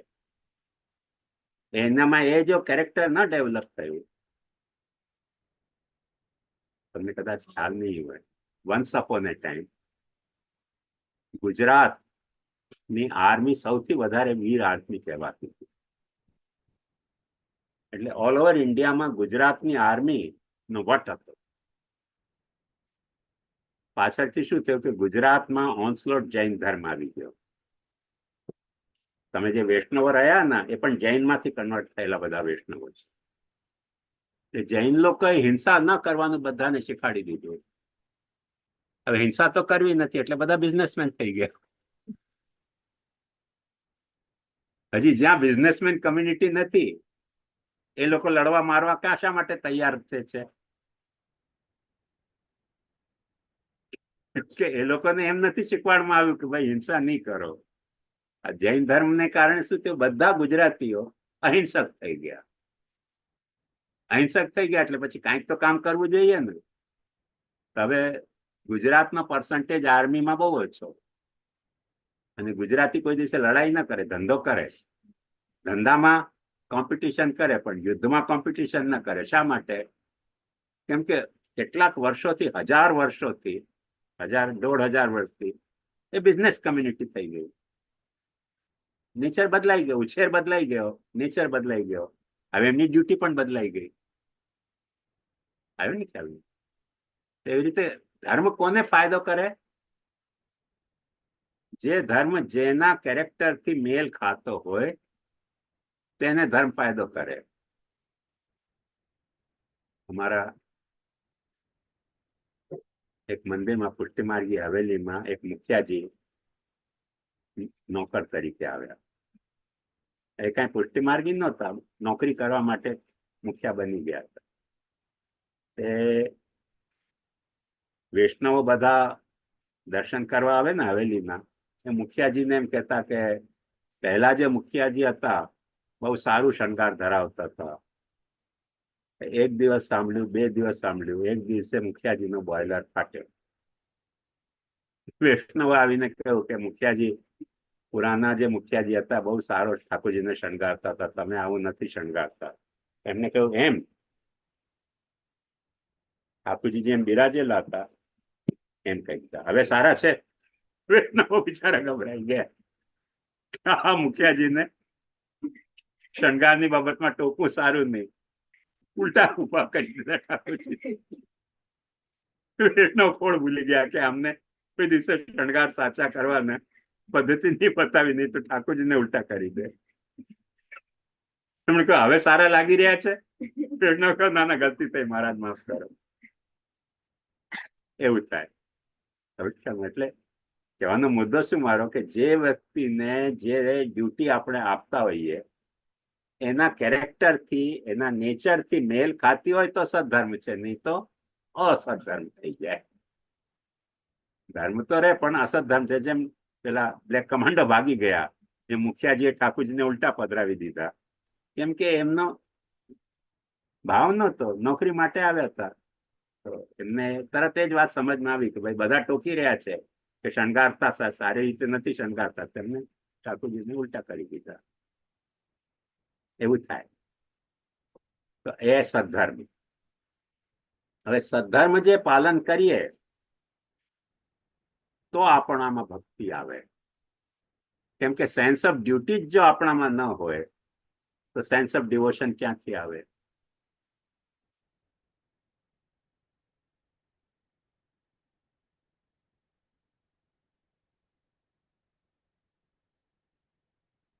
ડિવોશન એટલે શું? Total involvement.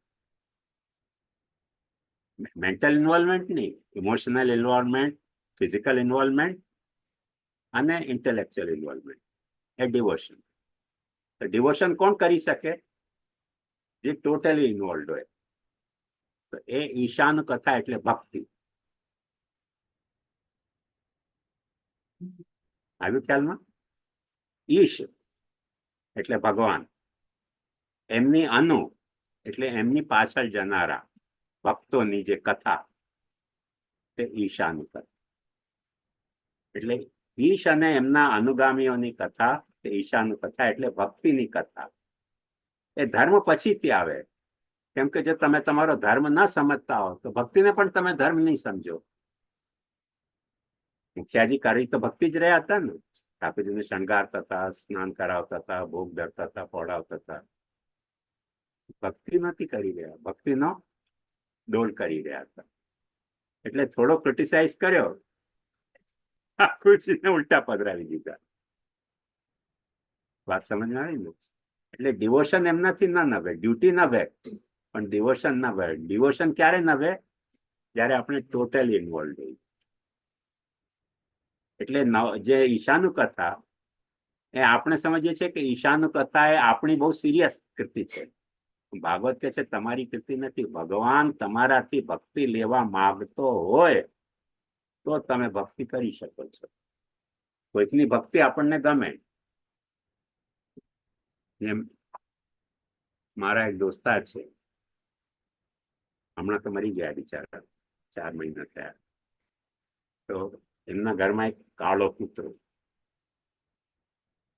જોતા જ આપણને બીક લાગે. પણ કૂતરાની પ્રોબ્લેમ શું કે હું એને અડું નહીં, અને બાકી જેટલા ગેસ્ટ આવે ને કૂતરાને વાલ કરે. અને મને નાનપણમાં એક વખતે અહીંયા કૂતરો કાટી ગયો હતો, એટલે મને કૂતરાની બહુ બીક લાગે. અને પાછળ કાલો કૂતરો એટલે મને બહુ જ વધારે બીક લાગે એનાથી. હું અડું નહીં તો મારા પર બહુ ગુસ્સે થાય. હું જાઉં અને ભસવાનું શરૂ કરે, કેમ કે બધા પ્યાર કરે ને તમે કેમ પ્યાર નથી કરતા. કૂતરાની ડિમાન્ડ હોય છે. તો હું એમના ઘરમાં જાઉં તો પહેલા બધા કૂતરાને બાંધો, પછી હું ઘરમાં એન્ટર થાઉં. ભસાભસ કરી. અને એની દીકરી નાની હતી ને, એ કહે છે કે ગોસ્વામીજી ડરો નહીં, કાંઈ નહીં કરે. હું જો એના મોઢામાં હાથ નાખું. તું મોઢામાં હાથ નાખે છે, મને બીક લાગે તેનું શું કરવું કાલા કૂતરાનું. હવે હું એને અડું નહીં એટલે એ કૂતરાને મારા ઉપર વધારે દ્વેષ. કેમ હાથ નથી ફેરવતો, કેમ રિસ્પોન્સ નથી આપતો. આવ્યું ખ્યાલ? તો ઈશાનું કથા એટલે શું? ભક્તોની કથા. હવે જો હું કૂતરાનો ભક્ત હોત તો કૂતરા મારા ઉપર નારાજ ન થાત. પણ કેમ કે કૂતરાની ભક્તિ મારાથી નથી જળવાતી બીકના કારણે, કૂતરો મારા ઉપર ગુસ્સે. અમારા બંનેનો કિટ્ટાનો સંબંધ, બુચ્ચાનો સંબંધ જ નહીં કૂતરા સાથે. એમ ભગવાન સાથે પણ આપણો કિટ્ટાનો સંબંધ હોય અને બુચ્ચાનો સંબંધ હોય. કેટલાક લોકો ભગવાન સાથે કિટ્ટામાં જ રહેતા હોય છે મૂડમાં. દર વખતે જયારે કહો એ મને જોઈને ભસે ને હું એને જોઈને બીતો રહું. એ કિટ્ટાનો જ સંબંધ હોય. બાકી બધા નેચરલી જેને બીક ના લાગતી હોય એને માથા પર હાથ ફેરે કરે તો કૂતરો ખુશ અને એ પણ ખુશ, બંને ખુશ. એવી રીતે જે ભક્ત નથી હોતા ભગવાનના, એવા લોકોને પણ ભગવાન ઉદ્ધાર તો કરી શકે છે. એ જે લીલા, એ લીલાને નિરોધ લીલા કહેવાય.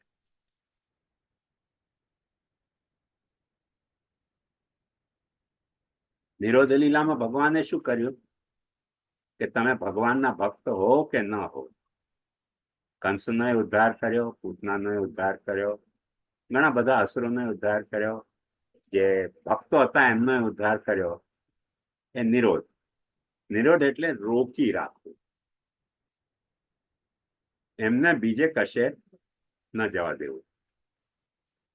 તમે કોઈ પણ ઘરમાં જાઓ ને જ્યાં કૂતરો પલાતો હોય તો ત્યાં તમે જોશો કે જેવી રીતે ઘરમાં એન્ટર થાવ કૂતરા તમને બીજાને નહીં મળવા દે. એ પહેલા તમને હા હા હા હા કરીને વળગશે, તમને રોકશે. આવ્યું?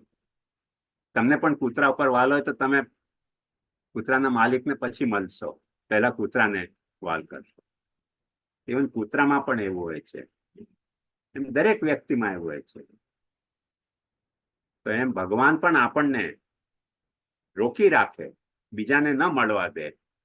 આપણે પણ ભગવાનને રોકી રાખીએ, બીજાને ન મળવા દઈએ. જેમ બ્રિજના ભક્તો ભગવાનને રોકી રાખવા માંગતા હતા, ભાઈ તમે મથુરા નહીં જાઓ, તમે દ્વારકા નહીં જાઓ, અહીંયા જ રહો. એ શું છે? નિરોધ, રોકી રાખવા. ભગવાન પણ એમને રોકી રાખતા હતા કે તમે ઇન્દ્રની પૂજા નહીં કરો, તમે માતાની પૂજા નહીં કરો, તમે આ નહીં કરો, તમે નહીં કરો. દરેક નાનું બાળક માને રોકીને રાખે કે નહીં રાખે? મમ્મી છોડીને નહીં જા. મમ્મીનો ફ્રેન્ડ આવે તો એ મમ્મીને ના પાડે કે ના, પહેલા મારી સાથે વાત કર. એ રોકી રાખવું એકબીજાને, તેનું નામ નિરોધ. એ ભગવાનની લીલા છે કે આપણે ભગવાનને રોકી શકીએ, ભગવાન આપણને રોકવા માંડે, બીજે કશે ન જવા દે. તેનું નામ નિરોધ લીલા.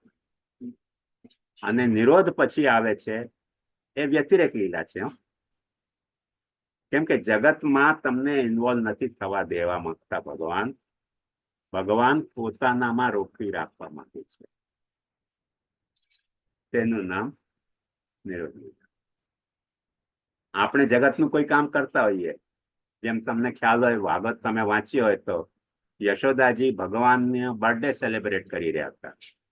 એ બર્થડે સેલિબ્રેટ કર્યા હતા, જેટલા અતિથિ આવ્યા એમને એટેન્ડ કર્યા હતા, ભગવાનને જ એટેન્ડ નતા કરી રહ્યા હતા. ભગવાને શું કર્યું?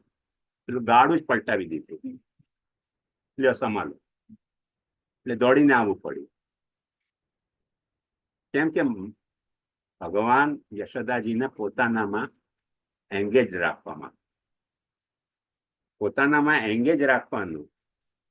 ભગવાન પોતાનામાં એંગેજ રાખે અને ભક્ત ભગવાનને પોતાનામાં એંગેજ રાખે, તેનું નામ નિરોધ. અને એ જો નિરોધ સિદ્ધ થાય, એના પછીની એક લીલા છે મુક્તિ લીલા. મુક્તિ લીલા એટલે શું? ઘણા લોકો મુક્તિનો અર્થ એમ સમજે કે જગતને છોડી દેવું, તેનું નામ મુક્તિ. મુક્ત થઈ જવું, નોટ નેસેસરી. મુક્તિના આપણે ત્યાં કેટલા બધા રૂપ ગણાવે છે, લખો. સાલોક્ય,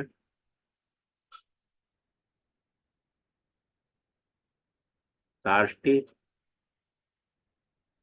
સામીપ્ય, સારૂપ્ય અને સાયુજ્ય અને એકત્વ.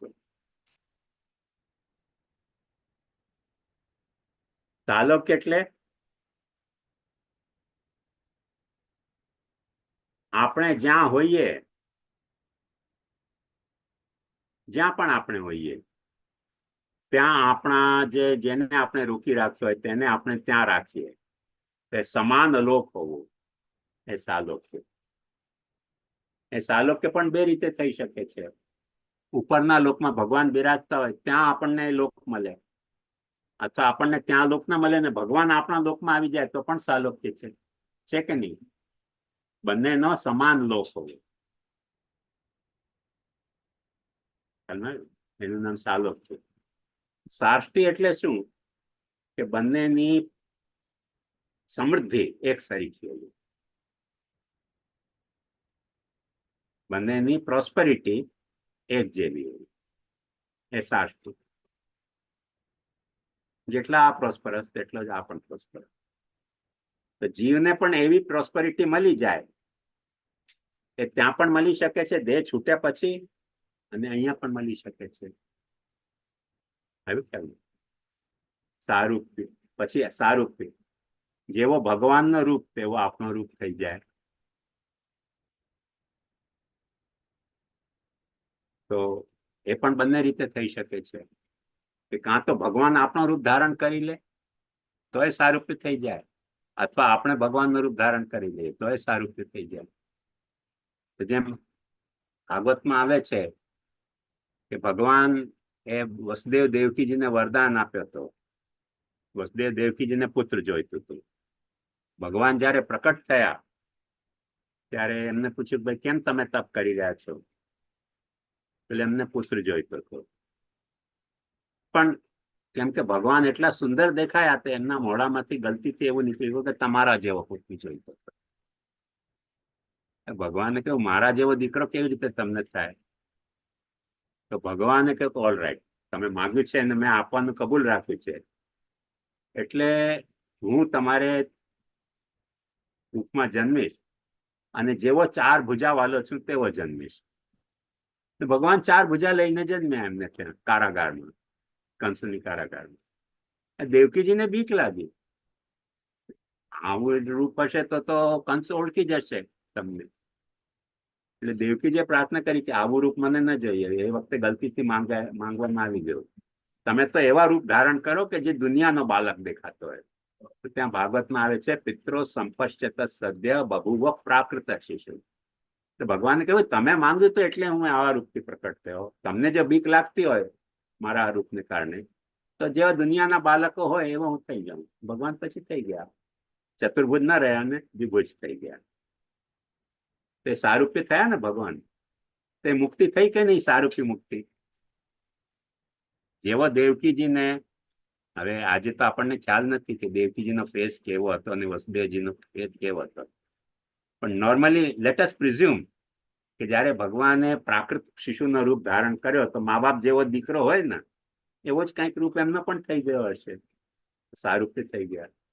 એ રીતે ઉપર જઈને આપણે ચતુર્ભુજ થઈ જઈએ તો પણ સારૂપ્ય, અને આપણા જેવો દ્વિભુજ થઈ જાય તો પણ સારૂપ્ય. સાલોક્ય, સાષ્ટી, સામીપ્ય. સામીપ્ય એટલે પ્રોક્સિમિટી. તમે એનો રૂપ ન ધારણ કરો પણ એમના નજીકમાં રહેવું, તેનું નામ સામીપ્ય. ઘણી વખતે આપણે એક લોકમાં રોતા હોઈએ પણ સમીપ ન હોઈએ. ઘણી વખતે એકબીજાના સાથે ન રહેતા હોઈએ પણ એકબીજાના બહુ ક્લોઝ હોઈએ આપણે, ક્લોઝનેસ, એનું નામ સામીપ્ય. તો ભગવાન સાથે ક્લોઝનેસ હોવી એ ત્યાં પણ હોઈ શકે છે અને અહીંયા પણ હોઈ શકે છે. જેમ આપણા ઘરમાં આપણે ઠાકોરજીની સેવા કરીએ તો ભગવાન આપણે ક્લોઝ આવી ગયા ને. હવેલીમાં દર્શન કરવા જાઓ તો તમને ભળવા જ ન દે અંદર, ક્લોઝ ના જવા દે, દૂર રહીને તમારે દર્શન કરવા પડે. એ ક્લોઝનેસ નથી, તમારે દૂર રહેવું પડે. ક્લોઝનેસ ત્યાં પણ થઈ શકે છે, અહીંયા પણ થઈ શકે છે. તે સામીપ્ય. અને પછીથી લાસ્ટ સાયુજ્ય. સાયુજ્ય એટલે સાથે જોડાઈને રહેવું. તો જોડાણ 2 રીતે થઈ શકે. જેમ નદી સમુદ્રથી જોડાઈ જાય અને સમુદ્રમાં ભળી જાય તેવું પણ એક જોડાણ થઈ શકે છે. ન થઈ શકે?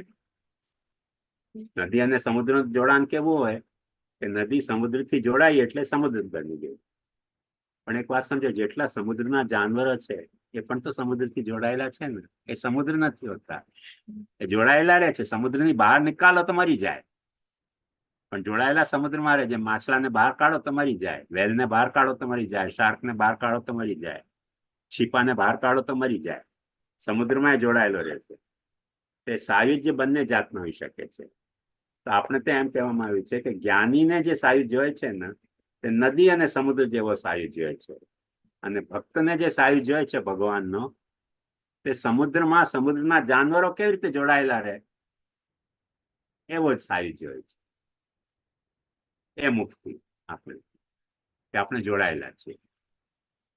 અને પછી આટલા તો મુક્તિના પ્રકાર.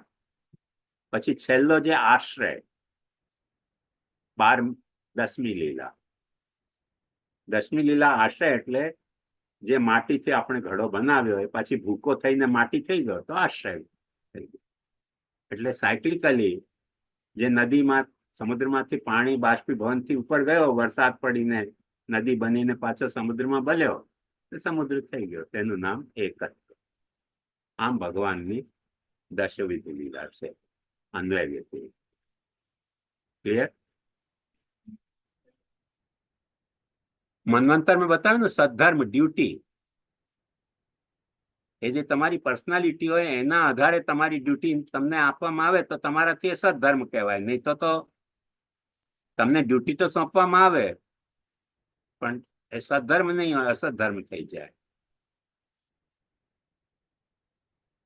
જેમ મેં મારા કઝિનની વાત બતાવી ને કે એમને દીકરા તરીકે એને ઉછેરી અને પછી પરણાવી દીધી. હવે પત્ની તરીકે એનો સદ્ધર્મ જ એનાથી નભેની, કેમ કે પોતાને દીકરો માનતી હતી, દીકરી માનતી જ નહોતી. તેનો પતિ સાથે મેલ ખાયો જ નહીં, ઝઘડો થઈ જાય. અંગ્રેજીમાં જેને ટોમ બોય કહેવામાં આવે ને, કેટલીક છોકરીઓ ટોમ બોય હોય છે. તે શું છે, હોય છે છોકરીઓ પણ થોડીક બોયશ કેરેક્ટરની હોય છે, અને કેટલાક છોકરાઓ પાછા ગર્લિશ હોય છે.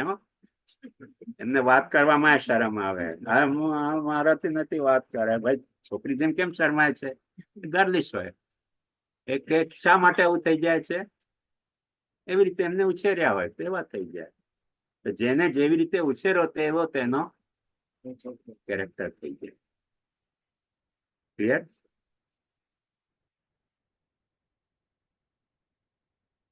હમણાં તો નથી મારી પાસે, મરી ગયો નહીં તો હું દેખાડત તમને. ત્યારે હું ત્યાં હતો વૃક્ષકમલમાં, ત્યાં કોયલીની જે વેલ હોય છે ને, કોયલ એની વેલ હોય, વૃક્ષ ના હોય. પણ એને સતત 2 વર્ષ સુધી મહેનત કરીને મેં એવી રીતે ઉછેરી કે વૃક્ષ બની ગઈ અને ફૂલ આપવા માંડ્યું. પછી બહારગામ ગયો ને એટલે લોકોએ વધારે પાણી પીવડાવી દીધું એટલે મરી ગઈ બિચારી. નહીં તો આટલો મોટો વૃક્ષ બની ગઈ છે ને ફૂલ પણ આપવા માંડ્યું. નહીં તો એ તો પોતાની મેળે ઊભી ના રહે, ક્યાંક વીંટાઈને જ ઊભી રહે. પણ એનો ઉછેર મેં એવી રીતે કર્યો કે વૃક્ષ બની ગયું. તો ઉછેરથી એટલો ફરક પડે. એટલે અંગ્રેજીમાં એટલે જ એક પ્રોબ્લેમ હોય છે સોશિયોલોજીની, કે whether personality depends on nature or nurture. પણ એવું છે કે કોઈ પણ હ્યુમન બિંગની કે કોઈ પણ પ્રાણીની પર્સનાલિટી ટોટલી નેચર બેઝ નથી હોતી, ટોટલી નર્ચર બેઝ નથી હોતી. નેચર અને નર્ચરનો જ્યાં સુમેળ હોય ત્યાં પર્સનાલિટી પૂરેપૂરી થઈ ગઈ હોય છે. નેચર હોય પણ નર્ચર તેવું ન હોય, નર્ચર હોય પણ નેચર તેવું ન હોય, એ પર્સનાલિટી ડેવલપ નથી થતી. આવ્યું ખ્યાલમાં? બીજું શું પૂછ્યું છે બોલો?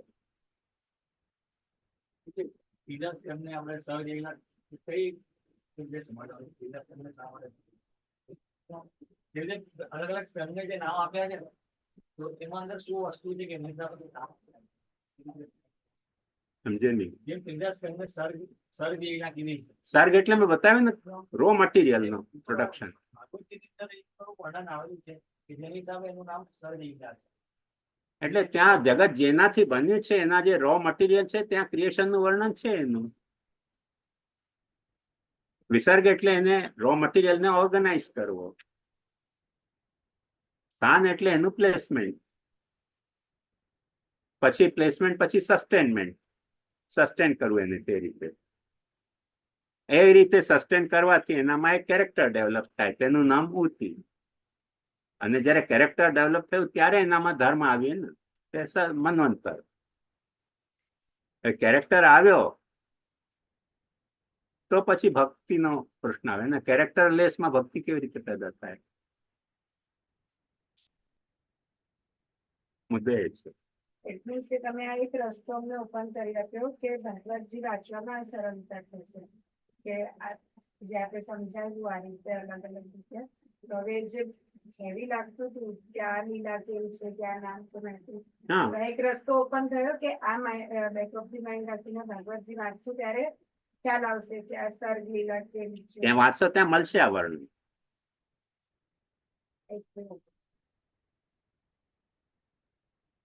પણ કેરેક્ટર તો પહેલાથી જ હોય ને કોઈ માણસમાં, એ બદલાય એવું તો ના હોય.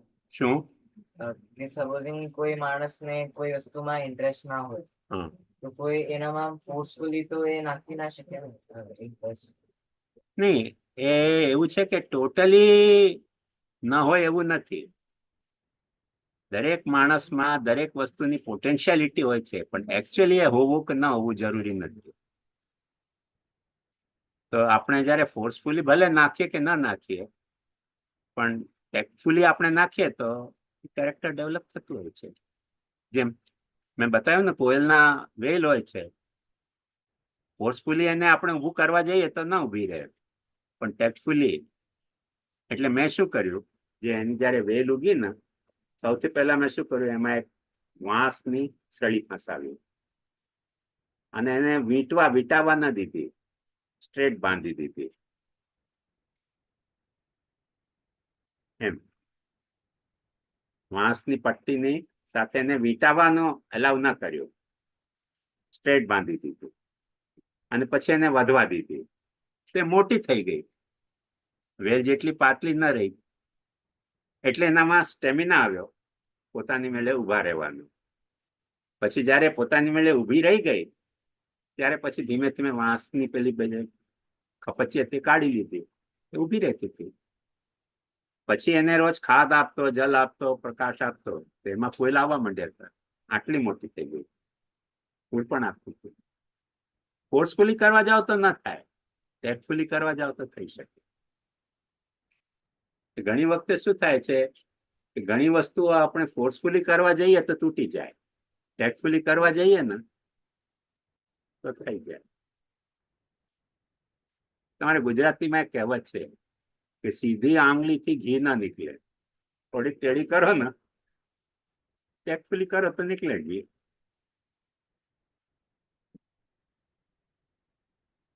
એવી રીતે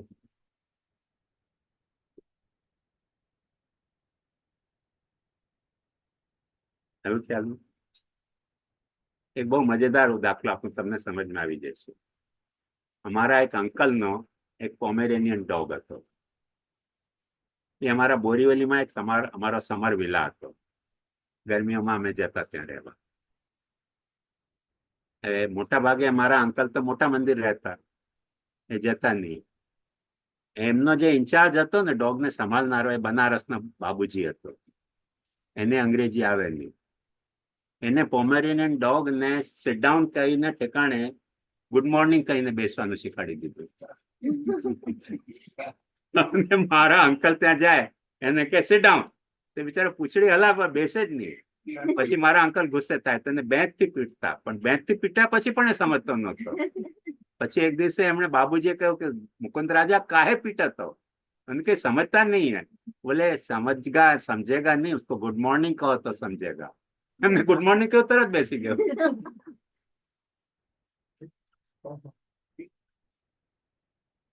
હવે એને બિચારાને એ જ રીતે સમજમાં આવ્યું, નાનપણથી બાબુજી એને ગુડ મોર્નિંગ કહેતા. એને કહેતા મીકી Mau good morning, મીકી Mau good morning, તો બિચારો બેસી જતો. અંકલ જાય ઉચિંતા રવિવારે જાય, એ સોટી લઈને સિટ ડાઉન કરે તો બેસે જ નહીં, એને પૂછડી હલાવતો રહે, એને સમજ જ ન પડે શું કહી રહ્યા છે, કેમ કે એને ગુડ મોર્નિંગ સમજમાં આવતું. ટેક્ટફુલી એને બેસાડવું હોય તો ગુડ મોર્નિંગ કેવું પડે. હવે ના સમજે તો શું કરે બિચારો કૂતરો.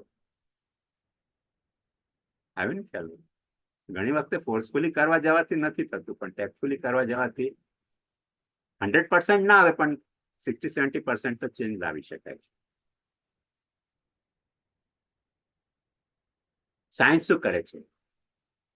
દરેક વસ્તુ જે નેચરલ ફોર્સિસ છે એને ટેક્ટફુલી પોતાને અનુકૂળ કરવાનો તો સાયન્સ છે. હવાને, પાણીને, આગને, લાઇટને ટેક્ટફુલી પોતાના કંટ્રોલમાં રાખી લીધો, નહીં તો આપણે એના કંટ્રોલમાં હતા. સાયન્સે શું કર્યું? જેટલી પણ નેચરલ ફોર્સિસ હતી જેના કંટ્રોલમાં આપણે હતા, એ બધી જ ફોર્સિસને આપણા કંટ્રોલમાં લાવી દીધી. શા માટે? ટેક્ટફુલી. ટેક્ટફુલી તરત આવી ગયા. યોગાસન શું છે?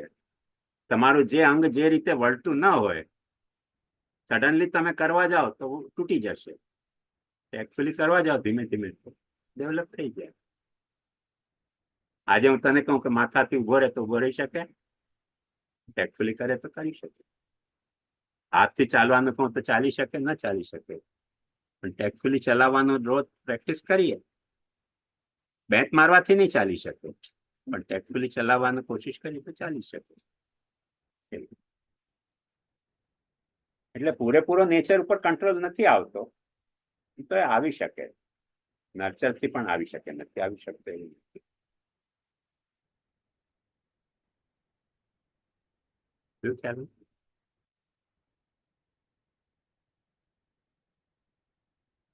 કેવી રીતે વિદેશ ધર્મમાં બધા રો મટીરિયલનું વર્ણન છે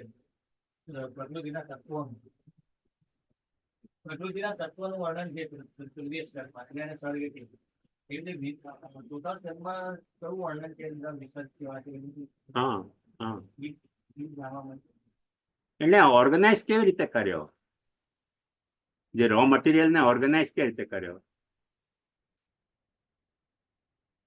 કઈ લીલા છે એ બધાની જાણવા આ બધી જ ત્યાં દ્વિતીય સ્કંદની બધી જ લીલા, તૃતીય સ્કંદની સર્ગની અને ચતુર્થ સ્કંદની બધી જ લીલા વિસર્ગ લીલા છે. જુઓ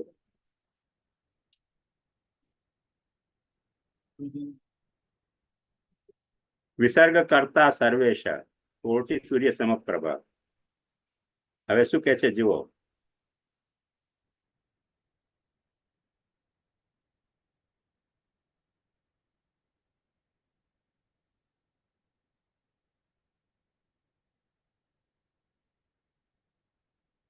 સમુદ્ર કોટી ગંભીર તીર્થ કોટી સમાવય સુમેરુ કોટી નિષ્કંપ કોટી બ્રહ્માંડ વિગ્રહ કોટ્યશ્વમેધ પાપગ્નો વાયુ કોટી મહાબલ કોટિન્દુ જગદાનંદી શિવકોટી પ્રસાદક સર્વ સદગુણ મહાત્મ્ય સર્વ સદ્ગુણ મન્વાદિ પ્રેરકો ધર્મો યજ્ઞ નારાયણ પર. એ ઓર્ગેનાઇઝ યજ્ઞ રીતે કર્યું, ધર્માર્થ કામ મોક્ષ રૂપે કર્યું. હા એટલે ત્યાં છે ગુણત્રય વિભાગ ચતુર્વર્ગ વિશારદ. એ રીતે સ્થિતિ લીલામાં શું કે છે, સ્થિતિ લીલાબ્ધિ રચ્યુતો વિજયપ્રદ. સ્થિતિ લીલા કરી.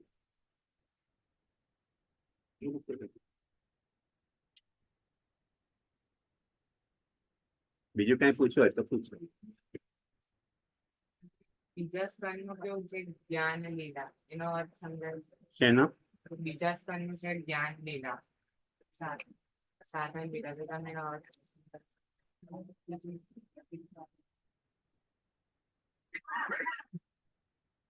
બીજા સ્કંદ, હવે એક વાત સમજો,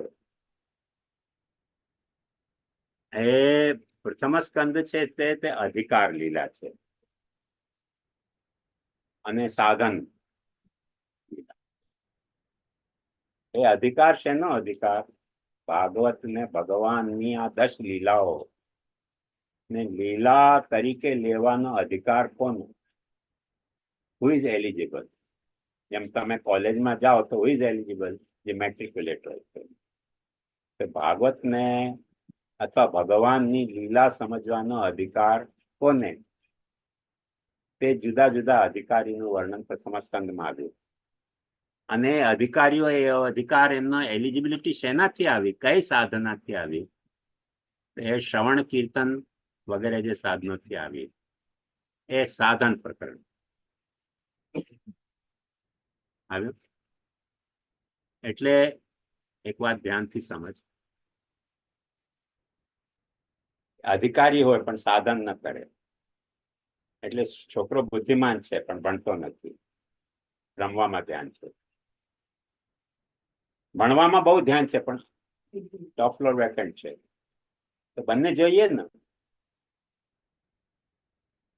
ટોપ ફ્લોર વેકેન્ટ પણ ન જોઈએ ને ભણવામાં ધ્યાન પણ જોઈએ. ભણવાનું ધ્યાન એ સાધન છે અને ટોપ ફ્લોરમાં કંઈક હોવું જોઈએ એ અધિકાર છે.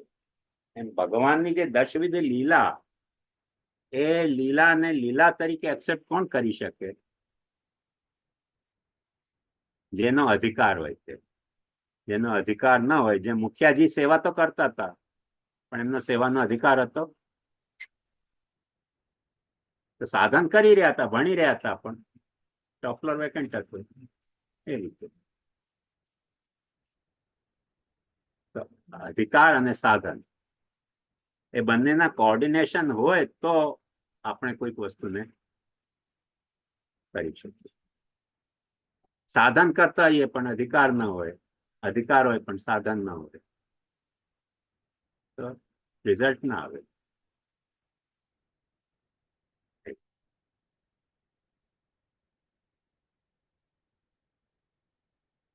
ભગવાનની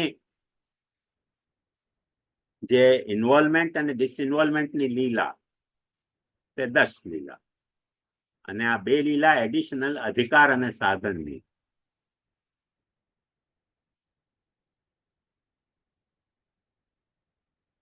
આ પેલા એક રઘુવંશી મિલ હતી, ખ્યાલ છે તમને? અંબિકા મિલ રઘુવંશી મિલ હતી પરેલમાં. તેમાં એક ભાઈ કામ કરતા હતા. એ ભાઈએ મને એક દિવસે મ્યુઝિક કોન્સર્ટમાં જોઈ લીધું. તો પછી એમણે મને કહ્યું કે શાંબાવા, તમને પણ મ્યુઝિકનો શોખ છે, તો હવે તમે જ્યારે પણ મ્યુઝિક કોન્સર્ટ આવો તો તમે મને આજ્ઞા કરજો, તો હું તમારી ટિકિટ લઈ લઈશ. તો કે મને ઘણી ભાગે ટિકિટ લેવાની જરૂરત નથી પડતી, પણ પડે પણ એન્ટર થવા માટે. તો કીધું સારું. તો મેં એમને ઇન્ફોર્મ કર્યો. સેન્ટ ઝેવિયરમાં બિસ્મિલ્લાહનો પ્રોગ્રામ હતો. મેં એમને ઇન્ફોર્મ કર્યું કે આજે બિસ્મિલ્લાહનો પ્રોગ્રામ છે. એમણે મારી ટિકિટ લઈ લીધી. હવે પ્રોગ્રામ શરૂ થયો અને એમને તો નસકોરા બોલવા માંડ્યા. મેં કીધું આમાં શહેનાઈ સાંભળવી કે નસકોરા સાંભળવા? એટલે બધા એ તો સુઈ ગયા, એમને તો કોઈ જોવે નહીં, મને જોવે બધા, હું જાગતો હતો. આપણે ઉલટા ફસાઈ ગયા. હું શું કરું હવે? ને હવે ટિકિટ એમને લીધી એટલે એમનાથી છોડીને તો જવાય નહીં. એટલે હું શું કરું? ખોટી ખોટી વાહ વાહ કરું. વાહ વાહ વાહ વાહ વાહ. પાછા જાગે. બહુ સારું એને બગાડે છે. બહુ સારું બગાડે છે. અરે શું ફૂંક ઉપર કાબુ છે, ના સાસ ઉપર એના કરતા વધારે કંટ્રોલ છે. એટલે આ સાચી વાત છે. મેં થોડ ભૂલી ગયો. મેં કોઈ દિવસે આ વ્યક્તિ સાથે મ્યુઝિક કોન્સર્ટમાં જવું નહીં. એને સાધન હતી, બિચારો ટિકિટ લેવાનો હતો, એનામાં મેનેજર હતો. તો સાધન તો મારા કરતા એની પાસે સારા હતા ટિકિટ લેવાના. અધિકાર નહોતો મ્યુઝિક સાંભળવાનો. 15 મિનિટ ના વાગે એનામાં તો એના નસકોરા બોલવા માંડી ગયા. મ્યુઝિક કોન્સર્ટ સાંભળે કેવી રીતે કોઈ? એટલે સાધન પણ જોઈએ ને અધિકાર પણ જોઈએ, તો વસ્તુ કોન્સર્ટને તમે લીલા તરીકે એન્જોય કરી શકો. અને હું ખોટી ખોટી વાહ વાહ કરું. વાહ વાહ વાહ વાહ વાહ. હા હા હા, ચાલો, બહુ સારું વગાડે છે, બહુ સારું વગાડે છે. શું ફૂંક ઉપર કાબુ છે? ના, ફૂંક ની સાસ ઉપર એના કરતા વધારે કાબુ છે. હા, સાચી વાત છે. મેં કીધું મરી ગયા આપણે. હવે કોઈ દિવસે આની સાથે નહીં જવું. સાધન પણ જોઈએ, અધિકાર પણ જોઈએ.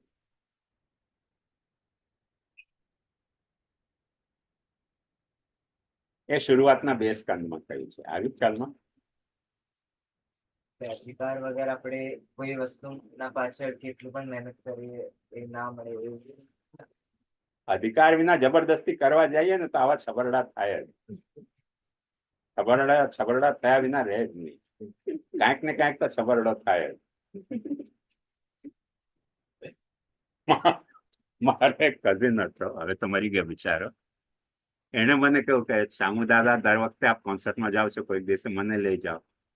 હું કહું ચાલતું પણ ચાલ. મને બધાને લઈ જવાની ટેવ થોડી, બધામાં રુચિ જાગે. પંડિત જસરાજજીનો પ્રોગ્રામ હતો. એમનો મારો બહુ ઘનિષ્ઠતાનો સંબંધ છે. પ્રોગ્રામ પછી એમને ગ્રીટ કરવા ગયો ગ્રીન રૂમમાં. તો એમને ગ્રીટ કરતો તો બહુ સારું ગાયું હોય. એને બિચારાને ખબર તો પડે નહીં કે શું ગાયું ને શું ને ગયો. એને થયું કે શામુ દાદા આવું કરે છે એટલે મારે પણ કંઈક બોલવું જોઈએ. પંડિતજીને શું કહ્યું? પંડિતજી ક્યાં તાનપુરા બજરા હતા. તાનપુરા જ પાછળ. पंडित जी ने लागू के इंसल्ट કરી રહ્યો છે. એમણે તો क्या कहा? अरे तानपुरा क्या मैं એને છૂટે ભર્યા, ચુપ રહે ને તું બોલ નહીં. પંડિતજી ને બિચારાને ઇન્સલ્ટ ફીલ થઈ ગયો. તાનપુરા કે પંડિતજી ની પ્રશંસા કરે, તાનપુરા તો પાછળથી વાગે ટુન ટુન ટુન ટુન કરતો રહે. એમાં પંડિતજી ની પ્રશંસા શું થઈ? એને કઈ ખબર પડે નહીં. એટલે એક બે એને ચૂંટિયા ભરીને ચૂપ કરતો. ચૂપ રહે ને, બોલ નહીં, તું બોલતો નથી આવડતું. હવે એને એમ કે ભાઈ શામુ દાદા પ્રશંસા કરે છે તો હું પણ કંઈક પ્રશંસા કરું, પણ કંઈક નવી કરવી જોઈએ ને. નવીમાં બીજું તો કઈ એને ખબર પડે નહીં. અરે વાહ વાહ પંડિતજી, ક્યાં તાનપુરા બજાર. તાનપુરાની કઈ પ્રશંસા કરવાની હોય?